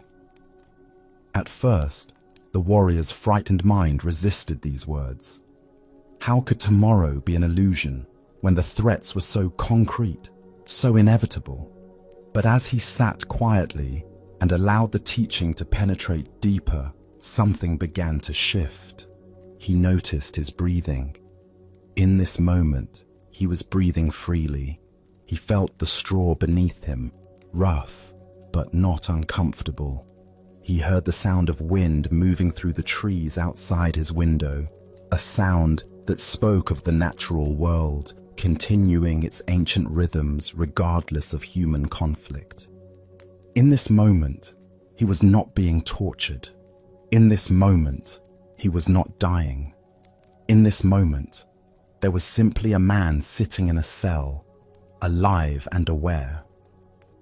The terrors that had seemed so overwhelming moments before revealed themselves to be nothing more than thoughts about a future that existed only in his imagination.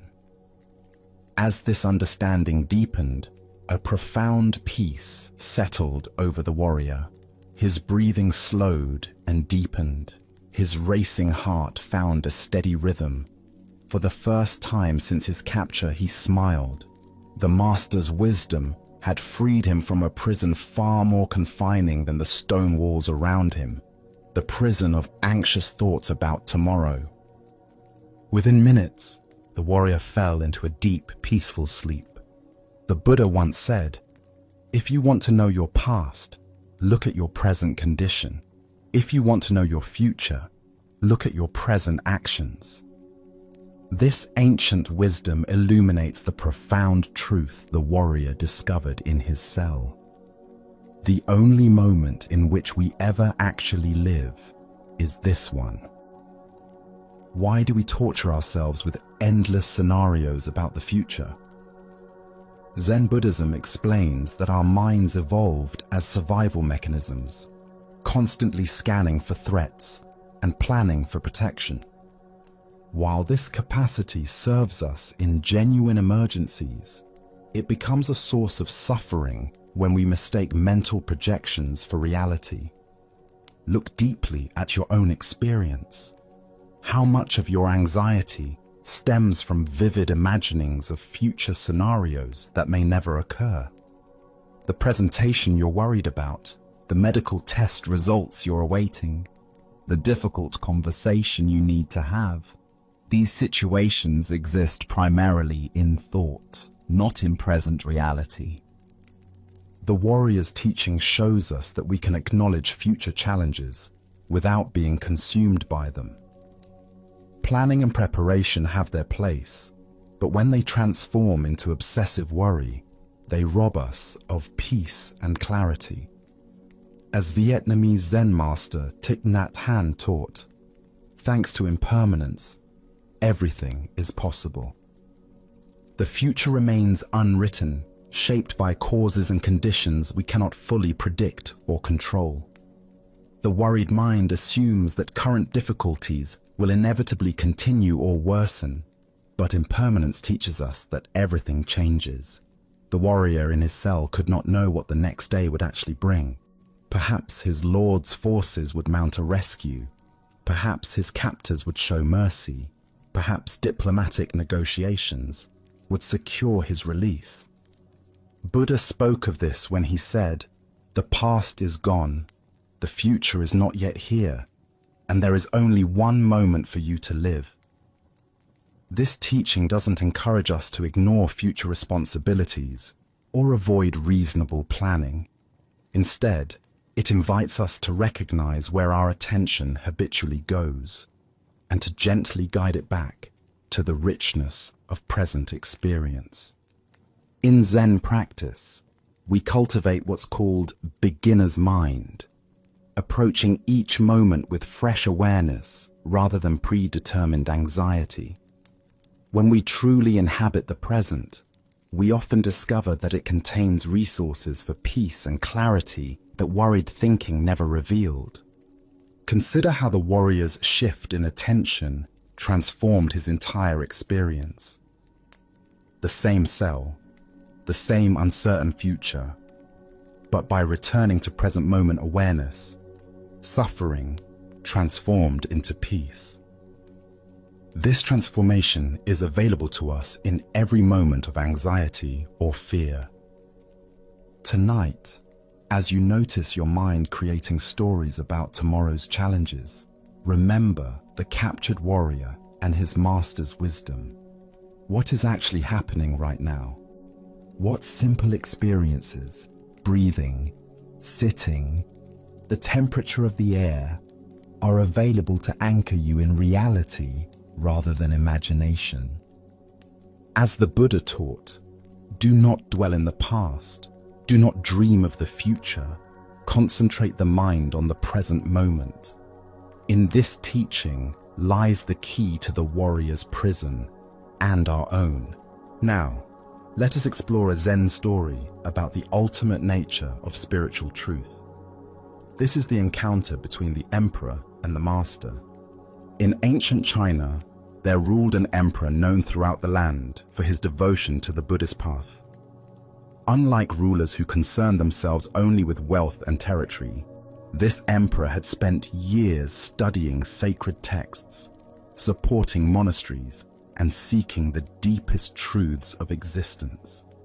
His palace library contained thousands of scrolls, and he had invited many learned monks to share their wisdom. When word reached him of a great Zen master whose understanding transcended conventional knowledge, the emperor immediately sent an invitation. He longed to test his own understanding against this master's renowned wisdom. The day of the master's arrival, the palace buzzed with anticipation. The emperor had prepared elaborate questions that would demonstrate both his devotion and sophisticated grasp of Buddhist doctrine. Surely such preparation would impress even the most accomplished teacher. When the master entered the throne room, he appeared utterly ordinary. His robes were simple and travel-worn, his bearing humble, yet alert. The emperor, seated on his golden throne beneath paintings of Buddhist saints, felt both excited and nervous. "Venerable master," the emperor began, his voice echoing through the vast hall decorated with precious statues and sacred symbols. "I have studied the Buddhist teachings for many years. I have built temples, supported monks, and devoted my life to understanding the sacred path. Now I ask you, what is the highest truth of the holy Buddhist doctrine?" The emperor leaned forward expectantly, anticipating a profound discourse that would confirm his years of study. Perhaps the master would elaborate on the Four Noble Truths or reveal some secret teaching passed down through generations. Instead, the master looked directly into the emperor's eyes with a gaze that seemed to see through all pretense. His response came quietly. Vast emptiness, and not a trace of holiness. Silence filled the throne room. The emperor blinked, certain he had misheard. Where was the elaborate explanation of Buddhist cosmology? Where were the references to sacred texts and divine principles? "If there is no holiness," the emperor asked, his voice betraying confusion and dismay, "then who or what are you? If there is no sacred truth to attain, what makes you a master?" The emperor's questions carried the weight of years spent accumulating spiritual knowledge and religious merit. He had built his identity around being a devout Buddhist ruler, and this master's words seemed to dissolve the foundation of that carefully constructed self-image. The master's response came with the same quiet directness. "I do not know." With these three simple words, the master had stripped away every concept, every identity, every claim to understanding that the emperor had accumulated. The master departed as simply as he had arrived, leaving the emperor in contemplative silence. As the Buddha observed, "Those who think they know, don't know. Those who know they don't know, know." This paradoxical teaching points to the heart of Zen understanding. True wisdom begins not with accumulating knowledge, but with recognizing the limitations of conceptual thinking itself. The deeper teaching here shows us that spiritual seeking often becomes another form of grasping. We collect teachings and insights like precious jewels, believing enlightenment lies in acquiring enough sacred knowledge. But ultimate truth cannot be possessed or described in conventional terms. The master's declaration of vast emptiness points to shunyata, often translated as emptiness. This doesn't mean nothing exists, but that nothing exists in the solid, independent way our thoughts assume.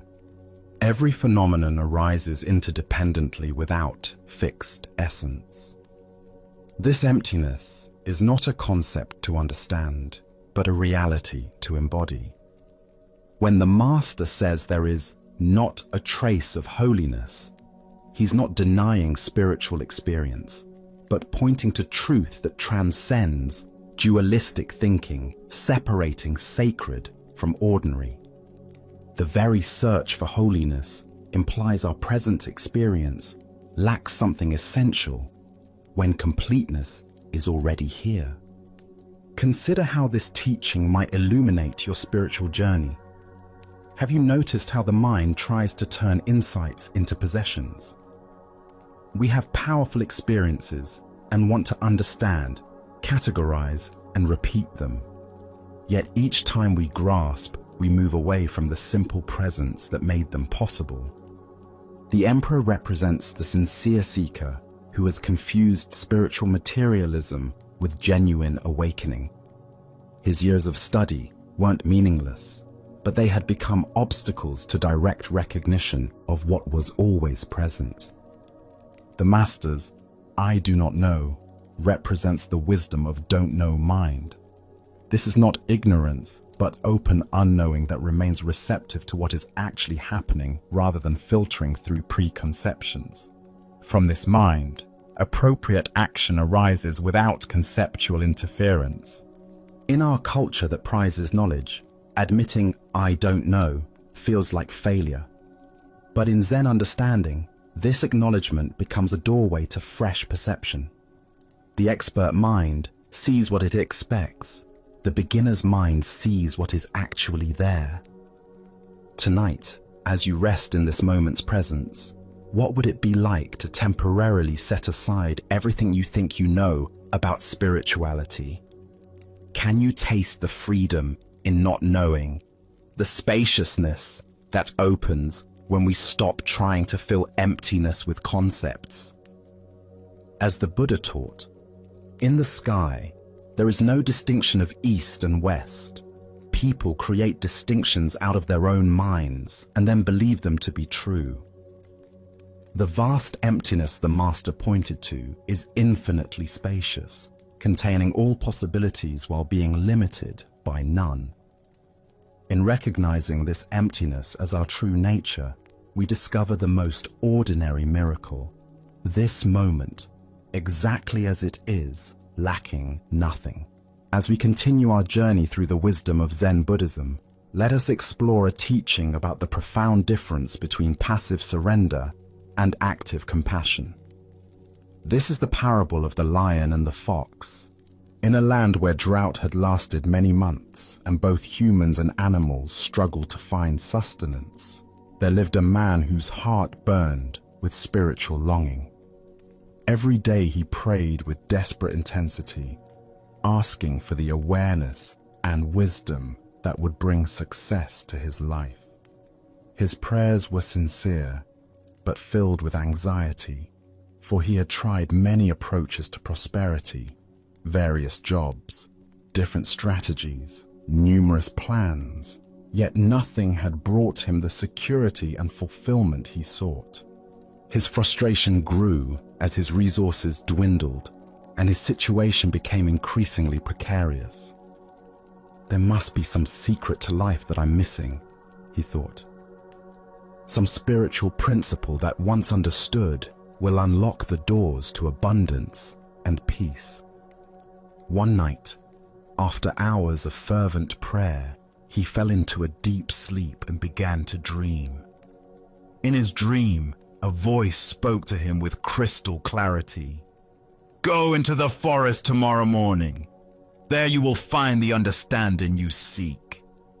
The man woke with his heart pounding with excitement and hope. This felt different from ordinary dreams. The voice had carried such authority, such certainty. Without delay, he prepared simple provisions and set out at first light for the ancient forest that bordered his village. For several hours, he wandered among towering trees and winding paths, his eyes searching for some sign, some teacher, some revelation that would provide the answers to his prayers. The morning air was cool and fragrant with wildflowers, but his anxiety made it difficult to appreciate the natural beauty surrounding him. As midday heat began to build, Exhaustion forced him to rest beside a small stream. He sat on a smooth boulder, wondering if he had misunderstood the dream's message, when movement caught his eye between two large rocks in a shaded alcove nearby. To his amazement, he discovered a fox lying peacefully in the cool space. But this fox had no legs. Where its limbs should have been, there were only healed scars. Yet the animal appeared calm and well-nourished rather than starving or distressed as he would have expected. How extraordinary, the man thought. How does a creature with no ability to hunt or forage manage to survive in the wilderness? Curious and sensing this might be connected to his spiritual quest, he concealed himself and waited to see what would happen. As the sun began to set, painting the forest in golden light, he heard heavy footsteps approaching through the underbrush. A magnificent lion emerged into the clearing, carrying fresh meat in its powerful jaws. Without any apparent reason or expectation of return, the lion gently placed the meat directly in front of the legless fox, and then disappeared back into the forest. The man's heart leaped with understanding. "Ah," he exclaimed silently, "now I see the secret to success in life. The answer is complete surrender and trust. I don't need to struggle and strive and worry about providing for myself. All I need to do is have faith that the universe will take care of all my needs. God will provide everything, just as the lion provides for the fox. My role is simply to trust and receive." Filled with this new spiritual insight, the man returned home and immediately began practicing what he believed he had learned. He stopped seeking work, stopped making efforts to improve his situation, and instead spent his days in prayer and meditation, waiting for providence to supply his needs as it had for the legless fox. Days passed, then weeks. His food stores depleted, his strength began to fade, and his situation became desperate. Yet he maintained his faith that his surrender would be rewarded, that his trust would be vindicated by divine intervention. 2 weeks into this experiment, weak from hunger and beginning to doubt his interpretation, the man had another vivid dream. The same authoritative voice that had sent him to the forest now spoke again, but this time with a tone of gentle correction. "Fool," the voice said, not with cruelty, but with compassionate clarity. "Be like the lion, not like the fox." Buddha spoke of this when he said, "Thousands of candles can be lighted from a single candle, and the life of the candle will not be shortened." The story points us toward understanding the profound difference between spiritual surrender and spiritual service. Why do we sometimes mistake passivity for spiritual practice? Zen Buddhism reveals that our ego mind often seeks the path of least resistance, preferring to receive rather than give, to be cared for rather than to care for others. True surrender involves releasing our attachment to outcomes while maintaining wholehearted engagement with compassionate action. The man's initial interpretation represented a common spiritual misunderstanding, the belief that faith means waiting for external forces to solve our problems. But genuine spiritual maturity involves recognizing our responsibility to be the hands and heart through which compassion flows into the world. Look deeply at your own relationship to giving and receiving. Are there areas where you've been waiting for others to provide what you could offer yourself? Perhaps waiting for someone else to create the community you long for, to start the project you've envisioned, or to show the kindness you wish to see in the world. This ancient wisdom illuminates the difference between victim consciousness and co-creator consciousness. The fox, through no choice of its own, required care and received it through the lion's generosity. But humans possess capacities the fox lacks: intelligence, creativity, the ability to plan and provide not only for ourselves, but for others who truly cannot provide for themselves. The deeper teaching here shows us that spiritual awakening doesn't exempt us from worldly responsibility, but transforms how we engage with it. True faith isn't passive waiting, but active participation in the web of interdependence that connects all beings. We are called to be both lion and fox, receiving grace when we genuinely need it, offering strength when others require our support. Consider the people in your life who might be in the fox's position through circumstances beyond their control: illness, age, disability, or temporary crisis. And consider the areas where you have lion-like capacities, skills, resources, energy, or opportunities that could serve others' well-being. Zen Master Dogen taught, "To study the Buddha way is to study the self. To study the self is to forget the self. To forget the self is to be actualized by myriad things." This teaching points toward the natural movement from self-preoccupation to selfless service that marks spiritual maturity. The man's transformation from seeking to be cared for to recognizing his calling to care for others represents the shift from spiritual materialism to genuine Dharma practice. Instead of using spirituality to get what we want, we begin using our gifts to give what others need. In Zen practice, we cultivate what's called the Bodhisattva ideal, the aspiration to work for the liberation of all beings, rather than seeking only our own comfort and security.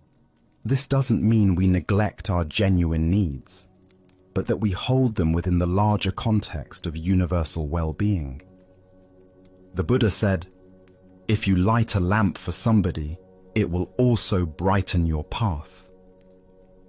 Often, the success and fulfillment we seek comes not through focusing on our own needs, but through dedicating ourselves to serving something greater than our personal concerns.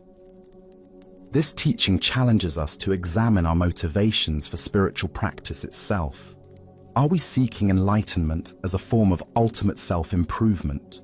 Or are we cultivating wisdom and compassion to better serve the world's needs? Are we praying for divine provision? Or are we asking how we can become instruments of provision for others? The voice in the dream offered correction with love, not condemnation. The man's initial misunderstanding was part of his learning process, not a spiritual failure. Sometimes we need to experience our own helplessness before we can understand our power to help others. Tonight, as you consider the gifts and capacities you've been given, can you sense how they might be intended, not just for your own security, but for the welfare of others? Can you feel the difference between spiritual seeking that focuses on what you can get and spiritual practice that asks what you can give? As the Buddha taught, in caring for others, you care for yourself. In caring for yourself, you care for others. The lion's generous feeding of the fox represents the natural flow of compassion that arises when we recognize our fundamental interconnection. By being the lion when we can, we ensure that others will be lions for us when we truly need their care. Now, let us turn to a tale about the difference between wisdom and words that attempt to contain it. This is the story of the pointing finger. In a peaceful valley monastery where evening mist gathered among ancient pines, a beloved Zen teacher enjoyed his daily ritual of walking with his faithful dog. The animal's joy was infectious, bounding ahead to retrieve sticks and returning with tail wagging, eyes bright with simple happiness. On this particular evening, the teacher invited one of his most promising students to join them. The young man was brilliant, his mind sharp as a blade, and equally capable of cutting through complex philosophical concepts. Yet this very intelligence had become a source of suffering. The more he studied Buddhist texts, the more contradictions he discovered. His bright mind seemed to be creating obstacles rather than clearing them. As they walked along the familiar trail, the student voiced his frustration. "Master, I struggle with contradictions in our teachings. Some texts speak of emptiness, others of Buddha nature. Some emphasize effort, others effortless being. How can these opposing instructions both be true?" The teacher listened with patient attention. He understood that intellectual brilliance could become a trap when the mind tried to grasp truth like solving a mathematical equation. Truth required a different kind of knowing altogether. "You must understand," the teacher said gently, "that words are only guideposts. Never let words or symbols get in the way of truth. Here, I'll show you." The teacher called his dog, who came running with eager enthusiasm. The full moon hung low in the darkening sky, its silver light beginning to emerge as daylight faded. The teacher pointed directly at the luminous orb and spoke to his pet with the same tone he used for their usual games. "Fetch me the moon," he commanded, his finger extended clearly toward the celestial body. The dog's response was immediate and predictable. His gaze fixed intently on the teacher's outstretched finger, following its movement with focused attention he typically reserved for thrown sticks. The animal's entire being concentrated on the pointing digit, completely oblivious to the moon hanging magnificently above. The teacher turned to his confused student with a knowing smile. "Where is my dog looking?" The student observed the scene with growing awareness. "He's looking at your finger," he replied, beginning to sense the deeper lesson. "Exactly," the teacher confirmed. "Don't be like my dog. Don't confuse the pointing finger with the thing being pointed at. All our Buddhist words are only guideposts. Every person must fight their way through other people's words to find their own truth." The young student stood in silence, feeling something shift in his understanding. The moon shone overhead, its light touching everything equally, regardless of whether anyone pointed at it. The truth was like that moon, present and luminous, independent of any description or analysis. As the Buddha observed, "Do not believe in anything simply because you have heard it, but after observation and analysis, when you find that anything agrees with reason and is conducive to the good of one and all, then accept it and live up to it." This teaching addresses the exact confusion that plagued the bright student, mistaking concepts about truth for truth itself. Here we discover how intellectual understanding, while valuable, can become a barrier when we rely on it exclusively. The student's brilliant mind was capable of analyzing and comparing teachings, but analysis alone cannot deliver the direct experience that spiritual awakening requires. Like the dog fixated on the finger, he had become so focused on examining words and concepts that he missed the reality they attempted to indicate. Why do we become trapped in conceptual understanding? The thinking mind operates through division and comparison, understanding by breaking things into categories. But ultimate truth transcends these dualistic distinctions. It cannot be captured in concepts any more than the moon can be held in a photograph. This creates what Zen calls the great doubt, the frustrating recognition that our usual ways of knowing are inadequate for the most important questions. Different teachings use different words to point toward the same ineffable reality, like multiple fingers pointing at the same moon from various angles. Consider how this pattern manifests in spiritual seeking. We collect teachings like treasures, memorizing quotes from masters, analyzing meditation techniques, comparing different traditions. All of this can be valuable, but becomes problematic when we mistake accumulation of spiritual knowledge for spiritual development itself. Zen teacher D.T. Suzuki said, "The finger pointing at the moon is not the moon." This applies not only to spiritual teachings, but to all areas where we confuse the map for the territory. In relationships, we can become so focused on analyzing the relationship that we lose touch with the actual experience of loving. In nature, we can become so busy photographing that we miss the immediate wonder of simply being present. The moon represents what Zen calls our original nature, the awareness that exists prior to all concepts and categories. This awareness is always present, just as the moon exists whether or not anyone points at it. It doesn't need to be created or achieved, only recognized. This doesn't mean abandoning study or intellectual understanding. The teacher himself used words and concepts to convey his lesson. Rather, it means holding our conceptual knowledge lightly, using it as a tool rather than an end goal.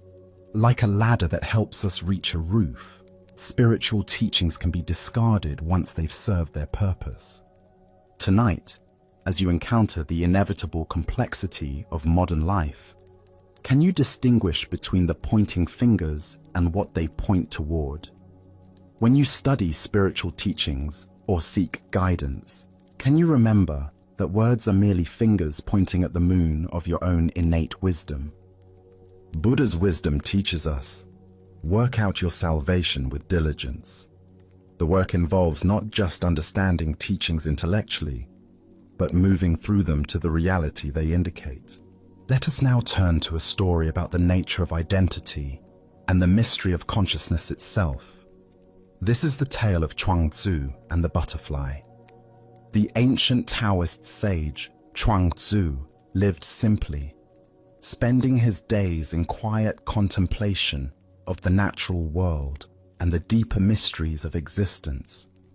He was known for his profound insights into the nature of reality and his ability to see beyond the surface appearances that convince most people they understand the world around them. One afternoon, after a morning of walking through bamboo groves and observing the play of light on water, Chuang-Tzu lay down beneath a flowering tree to rest. The gentle warmth of the sun, the soft sound of wind through leaves, and the fragrance of spring blossoms created the perfect conditions for deep relaxation. As he settled into this peaceful state, his consciousness gradually shifted from ordinary waking awareness into the mysterious realm of dreams. In his dream, something extraordinary occurred. Chuang-Tzu found himself transformed into a beautiful butterfly, his human form completely forgotten. He fluttered gracefully from flower to flower, his delicate wings catching the sunlight as he moved through a world of pure color and sensation.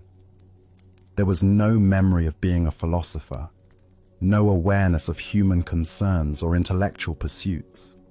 He was simply and completely a butterfly, experiencing the world through compound eyes, navigating by instinct, living entirely in the present moment of flight and discovery. The butterfly that was Chuang-Tzu felt utterly free, unburdened by the heavy thoughts and complex worries that typically occupy human consciousness. There was only the joy of movement, the sweetness of nectar, the warm touch of sun on delicate wings. This wasn't a dream about being a butterfly while knowing he was really a man. It was the complete experience of butterfly existence, with no trace of human identity remaining. Then, as suddenly as the transformation had occurred, Chuang Tzu awakened. He found himself lying beneath the tree, the afternoon sun having moved across the sky during his sleep. His human body felt solid and familiar, his philosopher's mind immediately active with questions and observations. The vivid dream began to fade as waking consciousness reasserted itself. But instead of simply dismissing the experience as an unusual dream, Chuang Tzu found himself puzzled by a profound question that challenged everything he thought he knew about identity and reality. He sat up slowly, still feeling the lingering sensation of flight, and pondered the implications of what had just occurred. Was I just now a man dreaming I was a butterfly? He wondered aloud. Or am I perhaps a butterfly now dreaming that I am a man? The question wasn't merely playful speculation. It pointed to something fundamental about the nature of consciousness and identity that most people never consider. If the experience of being a butterfly had felt completely real and authentic while it was happening, how could he be certain that his current experience of being human was any more real or permanent? Buddha's wisdom teaches us, all conditioned existence is impermanent. Work out your salvation with diligence. This ancient teaching illuminates the fluid nature of identity and the importance of not clinging too tightly to any particular sense of self. Why do we assume that our current state of consciousness represents the ultimate reality? Zen Buddhism points to our tendency to take our present experience as fixed and absolute, when in fact, all states of consciousness, waking, dreaming, sleeping, are temporary and constantly changing phenomena arising in the vast space of awareness. Chuang Tzu's question challenges our basic assumptions about who and what we are. During the dream, the butterfly identity felt completely authentic and real. Upon waking, the human identity seems equally authentic and real. But which one represents his true nature? Or is perhaps the question itself based on a false premise? Consider your own experience of identity throughout different states of consciousness. Are you the same you when you're dreaming as when you're awake?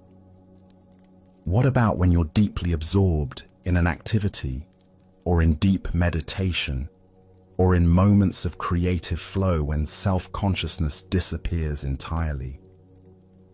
Which of these states represents your real identity? In Zen practice, we explore the possibility that all these different identities are simply temporary appearances in consciousness, like waves on the ocean or clouds in the sky. The waves are real, but they're not separate from the ocean. The clouds are real, but they're not separate from the sky. Similarly, all our various identities and experiences are real, but they're not separate from the underlying awareness in which they appear. The butterfly dream reveals something profound about the nature of transformation and possibility. If Chuang Tzu could completely become a butterfly in his dream consciousness, what does that suggest about the fixed boundaries we imagine exist around our identity? How solid are the limitations we place on ourselves based on our current circumstances or self-concept? Zen Master Dogen taught, to study the way is to study the self. To study the self is to forget the self. Chuang Tzu's experience points to this same teaching. The more deeply we investigate the nature of selfhood, the more we discover that our fixed ideas about identity begin to dissolve. The Buddha said, "Form is emptiness, emptiness is form." The man and the butterfly are both real and both empty of permanent, independent existence. They are temporary formations in the field of consciousness, each authentic while present, each naturally dissolving to make way for whatever comes next. Look deeply at your own sense of identity. How much of who you think you are is based on roles, memories, and concepts that are actually quite fluid and changeable? What would remain if you let go of your attachment to being any particular type of person? Tonight, as you move between waking consciousness and the dream state, can you remember Chuang Tzu's profound question? Can you hold your identity lightly, recognizing that whether you're experiencing yourself as human or butterfly, worker or dreamer, the awareness in which all these experiences arise remains constant and unbound? As the Buddha observed, everything is impermanent. Strive on with awareness. The man dreams of being a butterfly. The butterfly dreams of being a man. But the dreaming itself, the pure capacity for experience, remains as vast and free as the sky, untouched by whatever temporary forms dance within it. As we continue our journey through the wisdom of Zen Buddhism, let us explore a story about contentment and the nature of desire. This is the stonecutter's journey. High in the mountain villages, there lived a simple stonecutter who had discovered the secret of happiness without knowing it. Each dawn, he would climb winding paths to the quarries, his tools balanced across his shoulders. As he worked among the stones, he would sing old mountain songs that echoed across the valleys. Though he was poor by society's measures, living in a modest hut with few possessions, the stonecutter desired nothing more than what he had. His simple life felt complete. The rhythm of his work, the beauty of the mountains, the satisfaction of honest labor. His heart held not a care in the world. One day, he was called to work on the grand mansion of a wealthy nobleman. As he approached the estate, his eyes widened at the magnificence before him. Marble columns reached toward the sky, gardens sprawled in perfect symmetry. For the first time in his life, the stonecutter felt the sharp pang of desire pierce his contentment. "If only I were rich," he sighed. "Then I would not have to earn my living in sweat and toil as I do now." To his amazement, a voice whispered from the stones, "Your wish has been granted. Henceforth, anything you desire will be given to you." He returned home that evening to find his humble hut replaced by a mansion as magnificent as the nobleman's. Overwhelmed with joy, he abandoned his tools and began enjoying the luxurious life of the wealthy. But one hot afternoon, gazing from his ornate window, he saw the king's royal procession passing by. The monarch sat in cool shade, surrounded by noblemen and servants, appearing serene and powerful above the common heat. "How I wish I were a king myself," he thought, and immediately found himself reclining in silk cushions within the royal carriage. But the carriage proved warmer than expected. Even through thick walls, the sun's heat penetrated relentlessly. "I wish I were the sun," he declared, and found himself sending waves of light and heat across the universe. As the sun, he felt magnificent and all-powerful until thick storm clouds gathered, completely blocking his rays. "I wish to be a cloud." And so he became a massive storm cloud, glorying in his power to block the sun. But as he transformed into falling rain, he encountered an enormous rock that blocked his path completely. "A mere rock more powerful than I? I wish to be a rock." Suddenly, he stood tall upon the mountainside, feeling he had achieved true permanence. But soon, he heard chipping sounds at his base. Looking down, he saw a tiny human figure cutting chunks of stone away. "A puny creature more powerful than me! I want to be a man again!" and so he found himself once more a stonecutter, climbing familiar mountain paths. But now something had changed. As he shaped stones and felt mountain breezes, his heart swelled with deep contentment. His song returned, richer than before, because he had learned to be content with exactly who he was. The Buddha once said, "Health is the greatest gift, contentment the greatest wealth." This ancient wisdom illuminates the endless cycle of wanting that keeps us from recognizing the abundance already present in our lives. Why do we chase after different conditions, always believing happiness lies in the next transformation? Each desire fulfilled only reveals the next desire, creating an endless cycle of dissatisfaction. The stonecutter's journey reveals the futility of seeking happiness through external circumstances. Consider your own versions of this cycle. I'll be happy when I get promoted, only to discover new stresses. I'll be content with more money, only to find greater wealth brings new worries. Each achievement reveals the next mountain to climb. Zen teacher Suzuki Roshi said, "Each of you is perfect the way you are, and you can use a little improvement." This paradox points to the heart of contentment, the ability to fully accept what is, while still engaging wholeheartedly with life's natural changes. The stonecutter's final transformation wasn't into something greater, but into appreciation for what he had always been. His work remained the same, but his relationship to life was completely transformed. Contentment isn't found in having different experiences, but in bringing different awareness to whatever experiences arise. Tonight, as you notice the mind's habitual reaching toward what's not here, can you experiment with the stonecutter's final wisdom? Can you find the song that emerges when you stop trying to be anything other than what you are? As the Buddha taught, contentment is natural wealth, luxury is artificial poverty. The greatest transformation available isn't becoming something different, but recognizing the inherent completeness of what we already are. Our next story reveals the difference between technical mastery and true mastery of oneself. This is the lesson of the archer and the bridge. A young man had devoted years to perfecting his skill with the bow and arrow.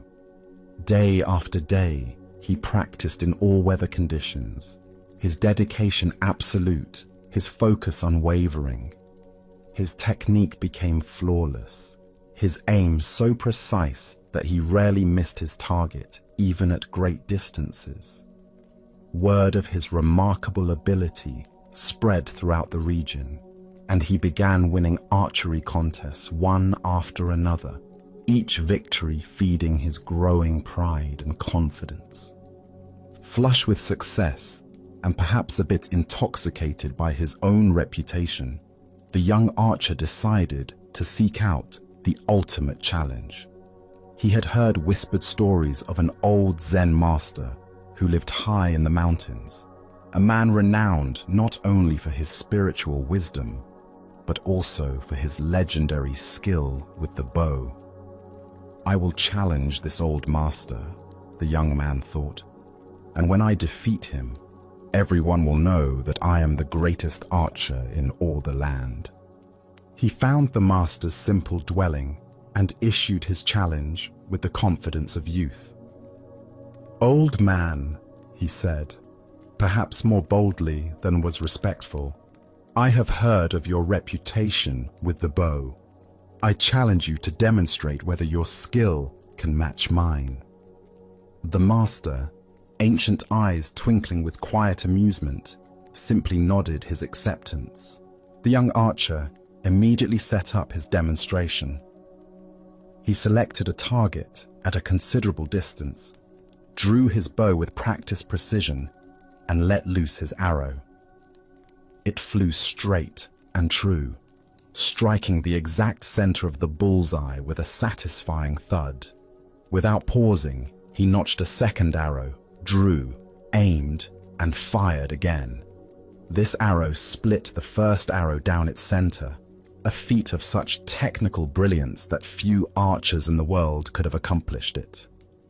The young man turned to the master with obvious satisfaction, his chest puffed with pride. "There," he said, gesturing toward his perfect demonstration.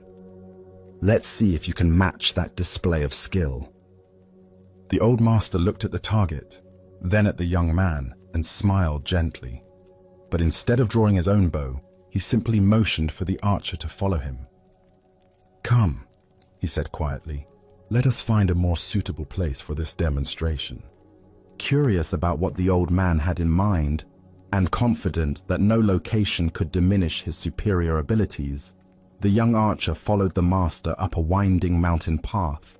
They climbed higher and higher, the air growing thinner, the path more treacherous, until finally they reached a place where the mountain was split by a deep chasm. Spanning this terrifying gap was a single fallen log, weathered and narrow, that served as a bridge between the two sides. Far below, so far that the bottom disappeared into shadow, the chasm yawned like a hungry mouth. The slightest misstep would mean certain death.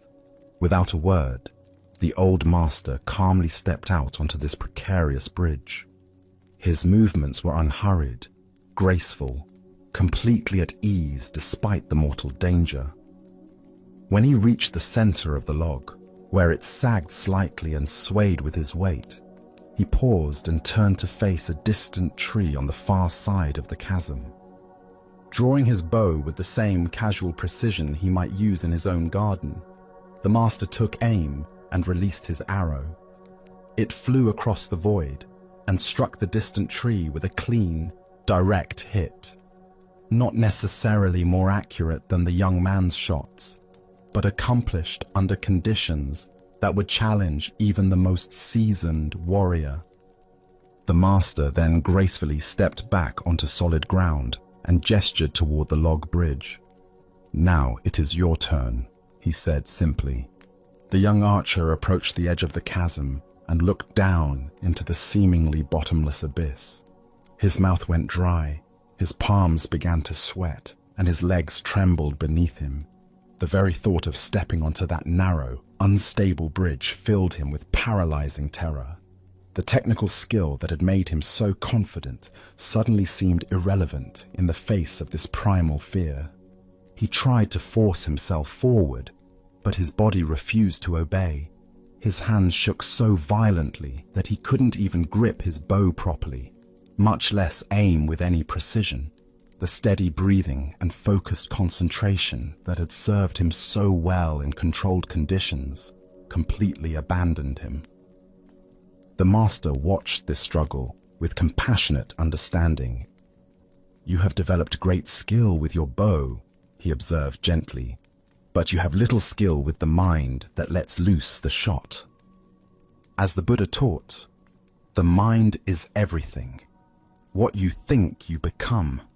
This ancient wisdom illuminates the difference between mastery of technique and mastery of the mind that employs the technique. Why do we so often mistake technical proficiency for true mastery? Zen Buddhism points to our tendency to focus on external accomplishments while neglecting the inner development that makes those accomplishments meaningful. We perfect our skills in controlled environments, but discover our limitations when facing uncertainty, danger, or genuine challenge. The young archer had indeed achieved remarkable technical skill, but only under ideal conditions.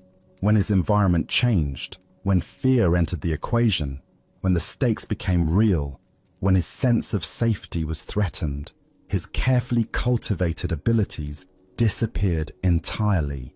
His mastery was revealed to be shallow, dependent on external circumstances rather than inner stability. Consider your own areas of expertise. How does your competence hold up under pressure? When faced with genuine stakes, unfamiliar circumstances, or emotional challenges, Do your skills remain intact, or do they crumble like the young archer's confidence on the bridge? In Zen practice, we cultivate what might be called unshakable presence, the ability to remain centered and effective regardless of external conditions. This doesn't mean eliminating fear or challenge, but developing the inner stability that allows us to function skillfully even when afraid, uncertain, or under pressure.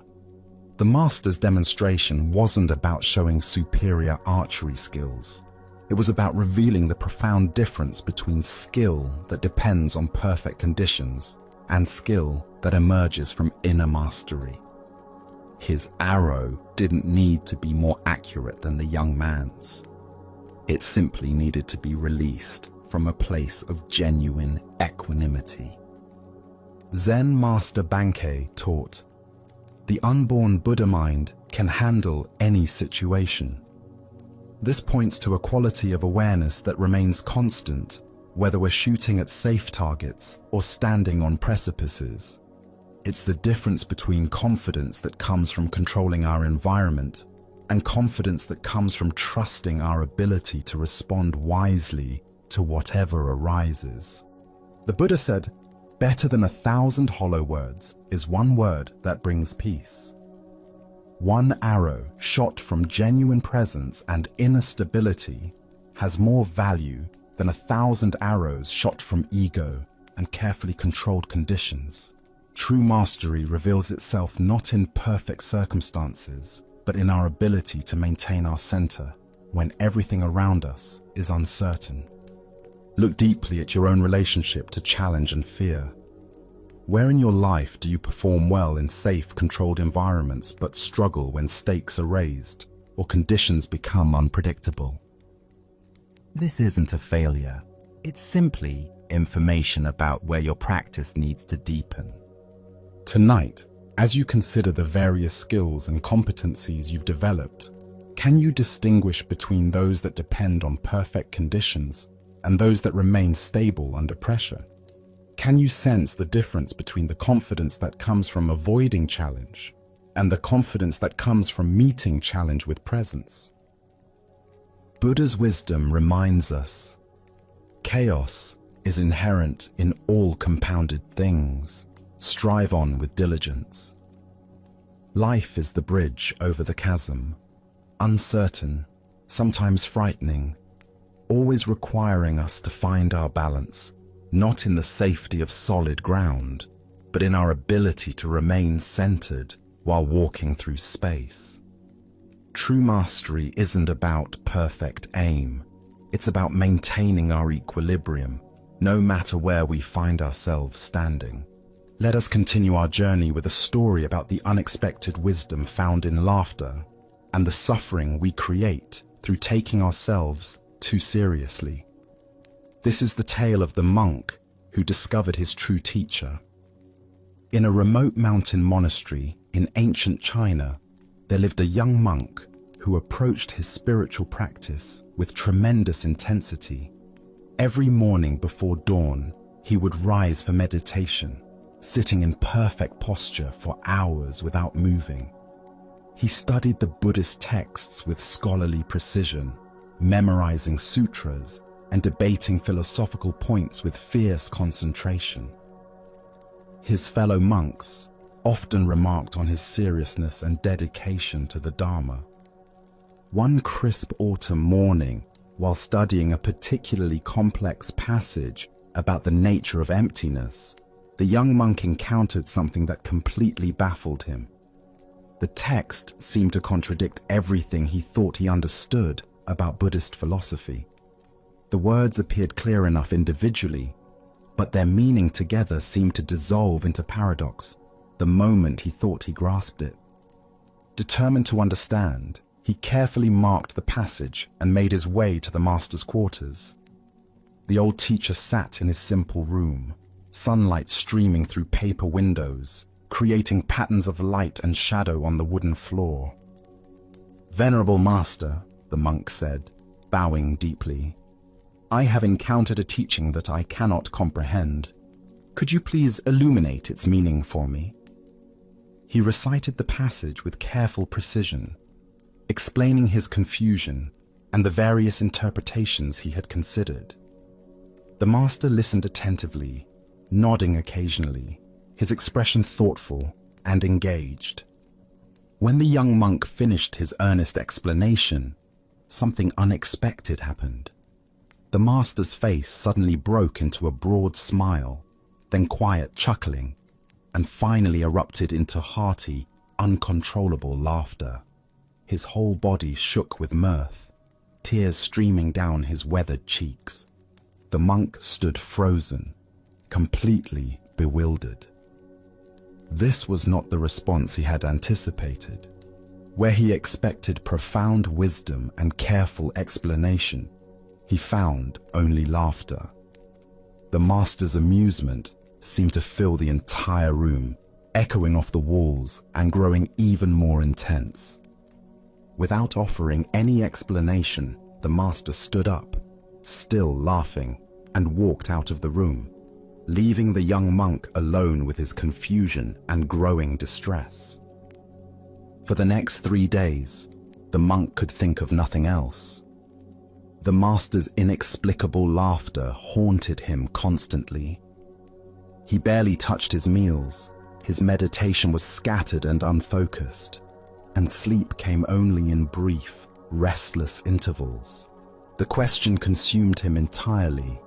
Why had his sincere spiritual inquiry been met with such puzzling amusement? Other monks noticed his distressed state, but his responses to their concerns were vague and troubled. He felt humiliated, confused, and increasingly agitated. Had the master been mocking his understanding? Was his question somehow foolish? Did his years of dedicated practice mean nothing? Finally, unable to bear the torment any longer, he returned to the master's room. This time, he didn't bow or recite passages. Instead, he spoke directly from his heart.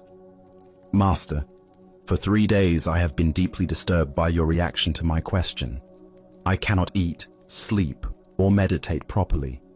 Please tell me, why did you laugh at my sincere seeking? Have I done something wrong?" The master's expression became gentle and compassionate. He gestured for the young monk to sit beside him, then spoke with quiet clarity. "Monk, do you know what your problem is?" the master asked kindly. "Your problem is that you are worse than a clown." The words hit the young monk like a physical blow. His eyes widened in shock and dismay. "Venerable sir, how can you say such a thing? How can I be worse than a clown? I have dedicated my life to spiritual practice, to understanding the Buddha's teachings. I have sacrificed worldly pleasures and pursued wisdom with complete sincerity. How can you compare me to a mere entertainer?" The master smiled warmly and explained, "A clown's greatest joy comes from making people laugh. When others laugh, the clown feels fulfilled and happy. His entire purpose is to bring lightness and joy to the world. But you, when another person laughs, you feel disturbed, upset, and tormented. Tell me, are you not worse than a clown?"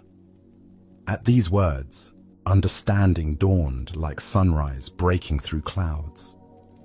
The young monk saw immediately how his attachment to being taken seriously had created his suffering. He had been so invested in his image as a dedicated practitioner that he couldn't receive the master's joy. The laughter hadn't been mockery. It had been pure delight at the beauty of the Dharma expressing itself through paradox. In that moment of recognition, the monk began to laugh. First quietly, then with growing freedom and joy.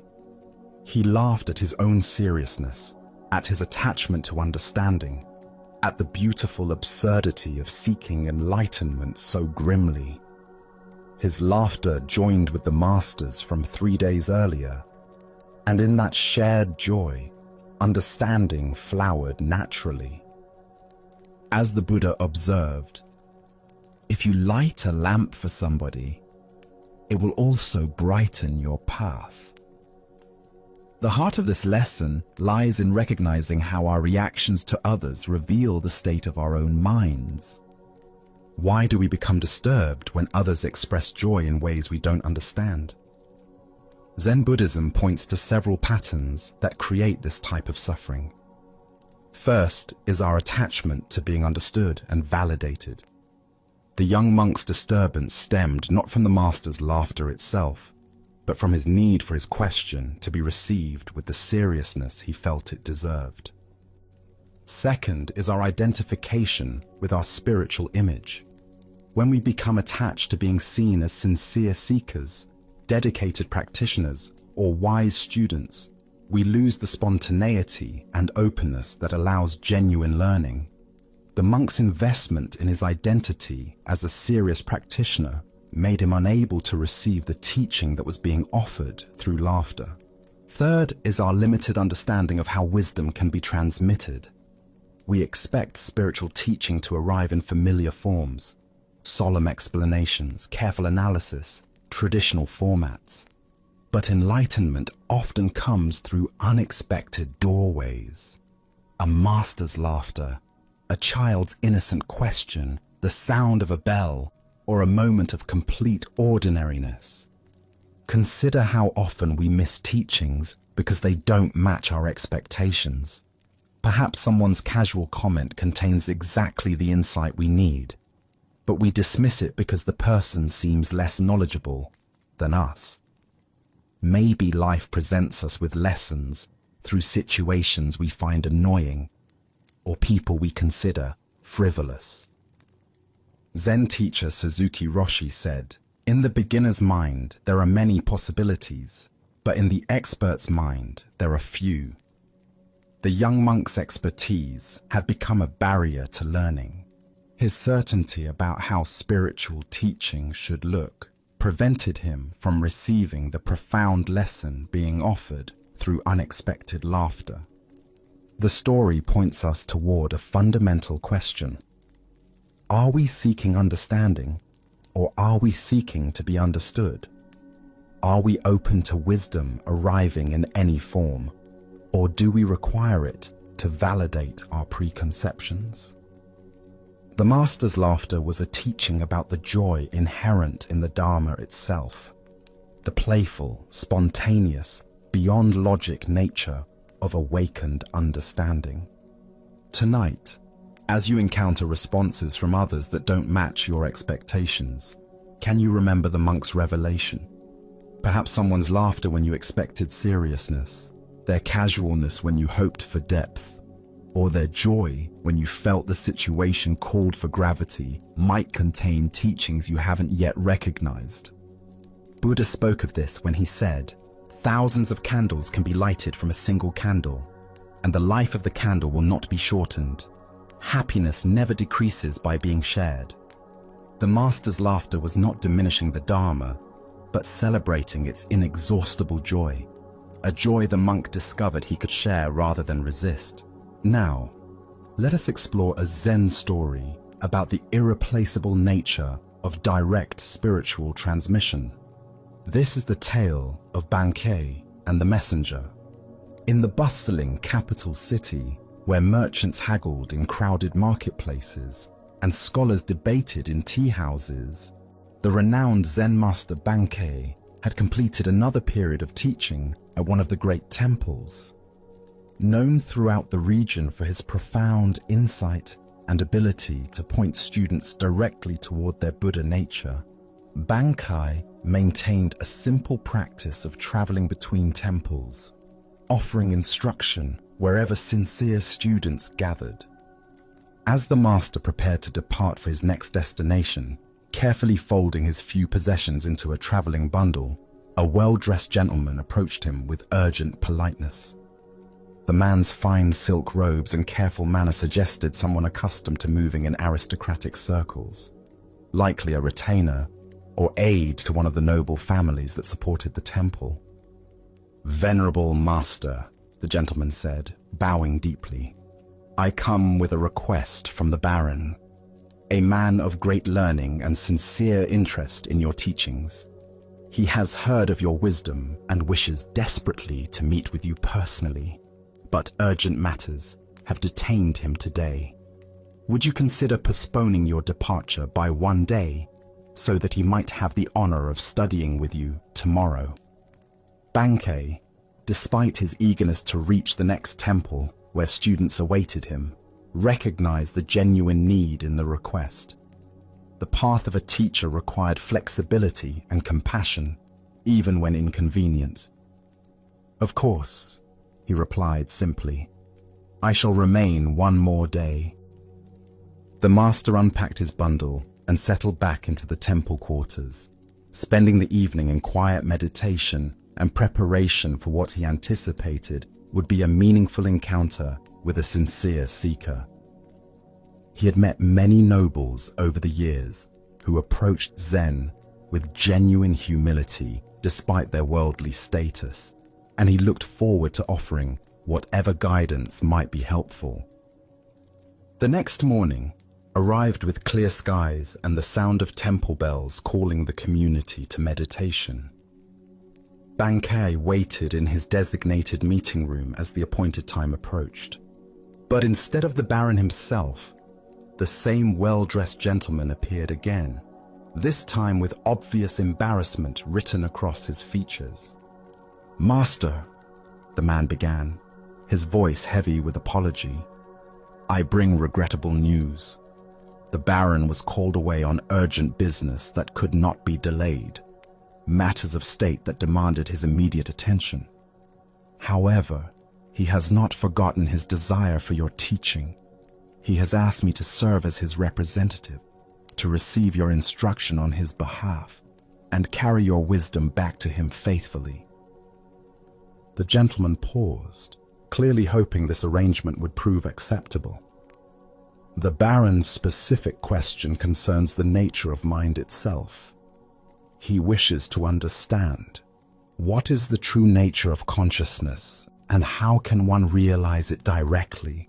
If you would share your teaching on this matter, I promise to convey every word exactly as you speak it. Bankei listened to this request with gentle attention, his expression remaining calm and compassionate. When the gentleman finished speaking, the master sat quietly for a moment, as if considering not just the question, but the entire situation, the absent seeker, the well-intentioned messenger, and the profound impossibility of what was being asked. Finally, Bankei spoke with characteristic simplicity and directness. "This matter of Zen is difficult to convey even through direct question and answer, between teacher and student meeting face to face. It becomes all the more difficult, indeed impossible, to transmit through a messenger, no matter how sincere or capable that messenger might be." Having delivered this response, the master said nothing more. He simply sat in silence, embodying the very teaching he had just articulated. The gentleman waited, perhaps expecting elaboration or alternative suggestions, but none came. Eventually, finding himself speechless and somewhat confused, the gentleman bowed politely and withdrew from the temple. The Buddha once said, "Be a lamp unto yourself." This profound truth reveals itself in Bankei's gentle but firm refusal to reduce Zen wisdom to a message that could be carried by proxy. Spiritual awakening cannot be transmitted second-hand because it is not information, but transformation. Why do we often approach spiritual learning as if it were academic knowledge that can be collected and conveyed through intermediaries?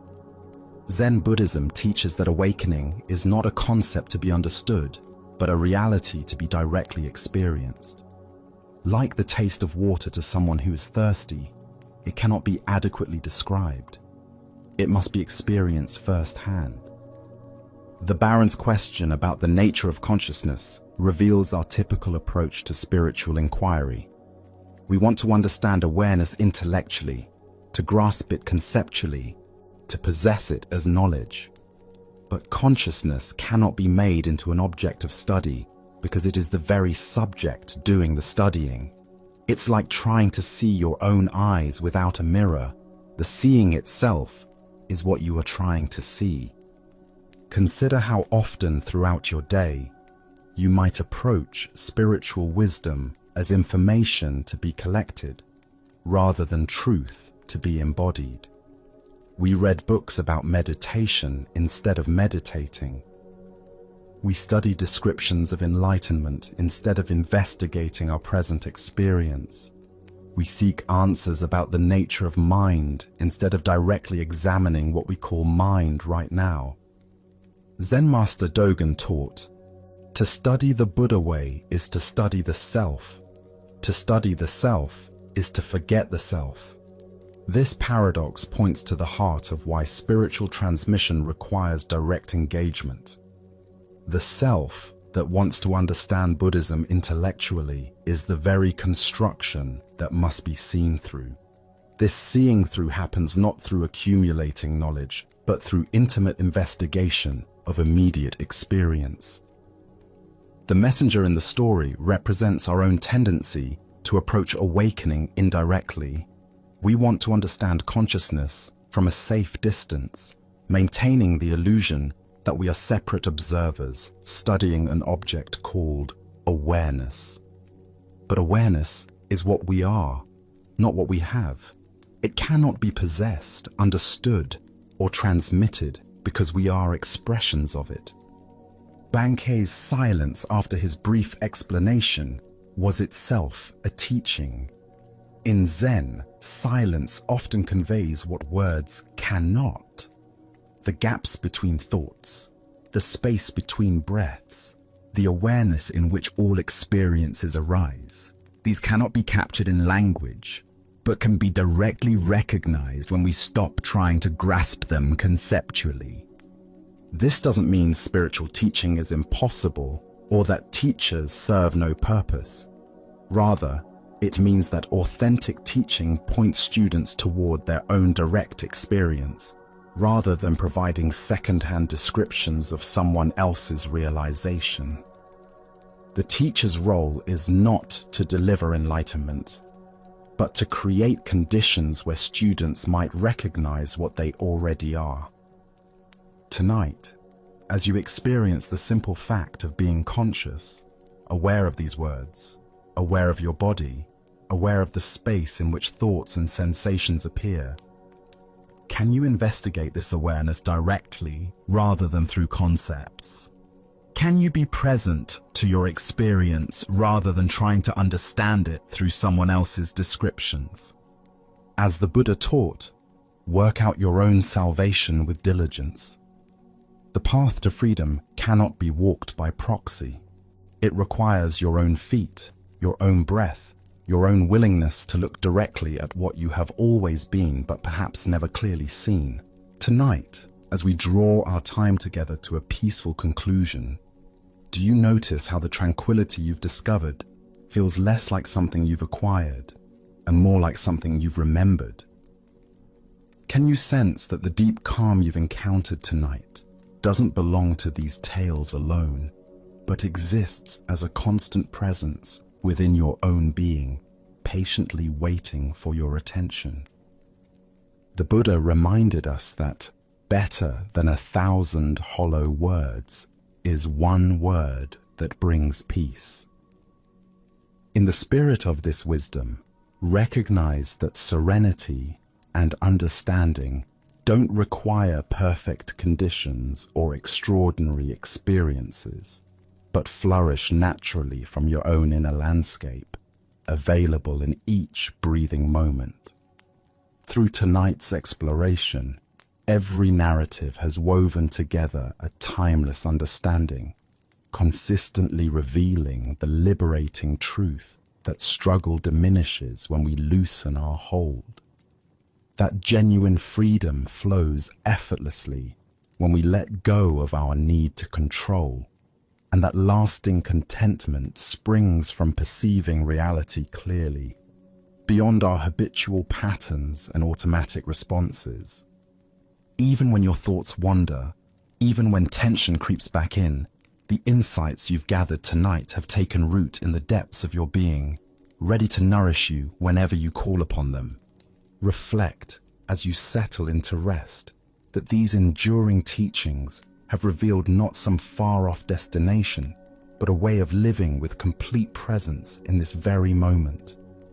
In the stillness that surrounds you now, notice how profoundly your perspective has expanded, how effortlessly your breathing has deepened, and how peacefully your mind settles, undisturbed and receptive.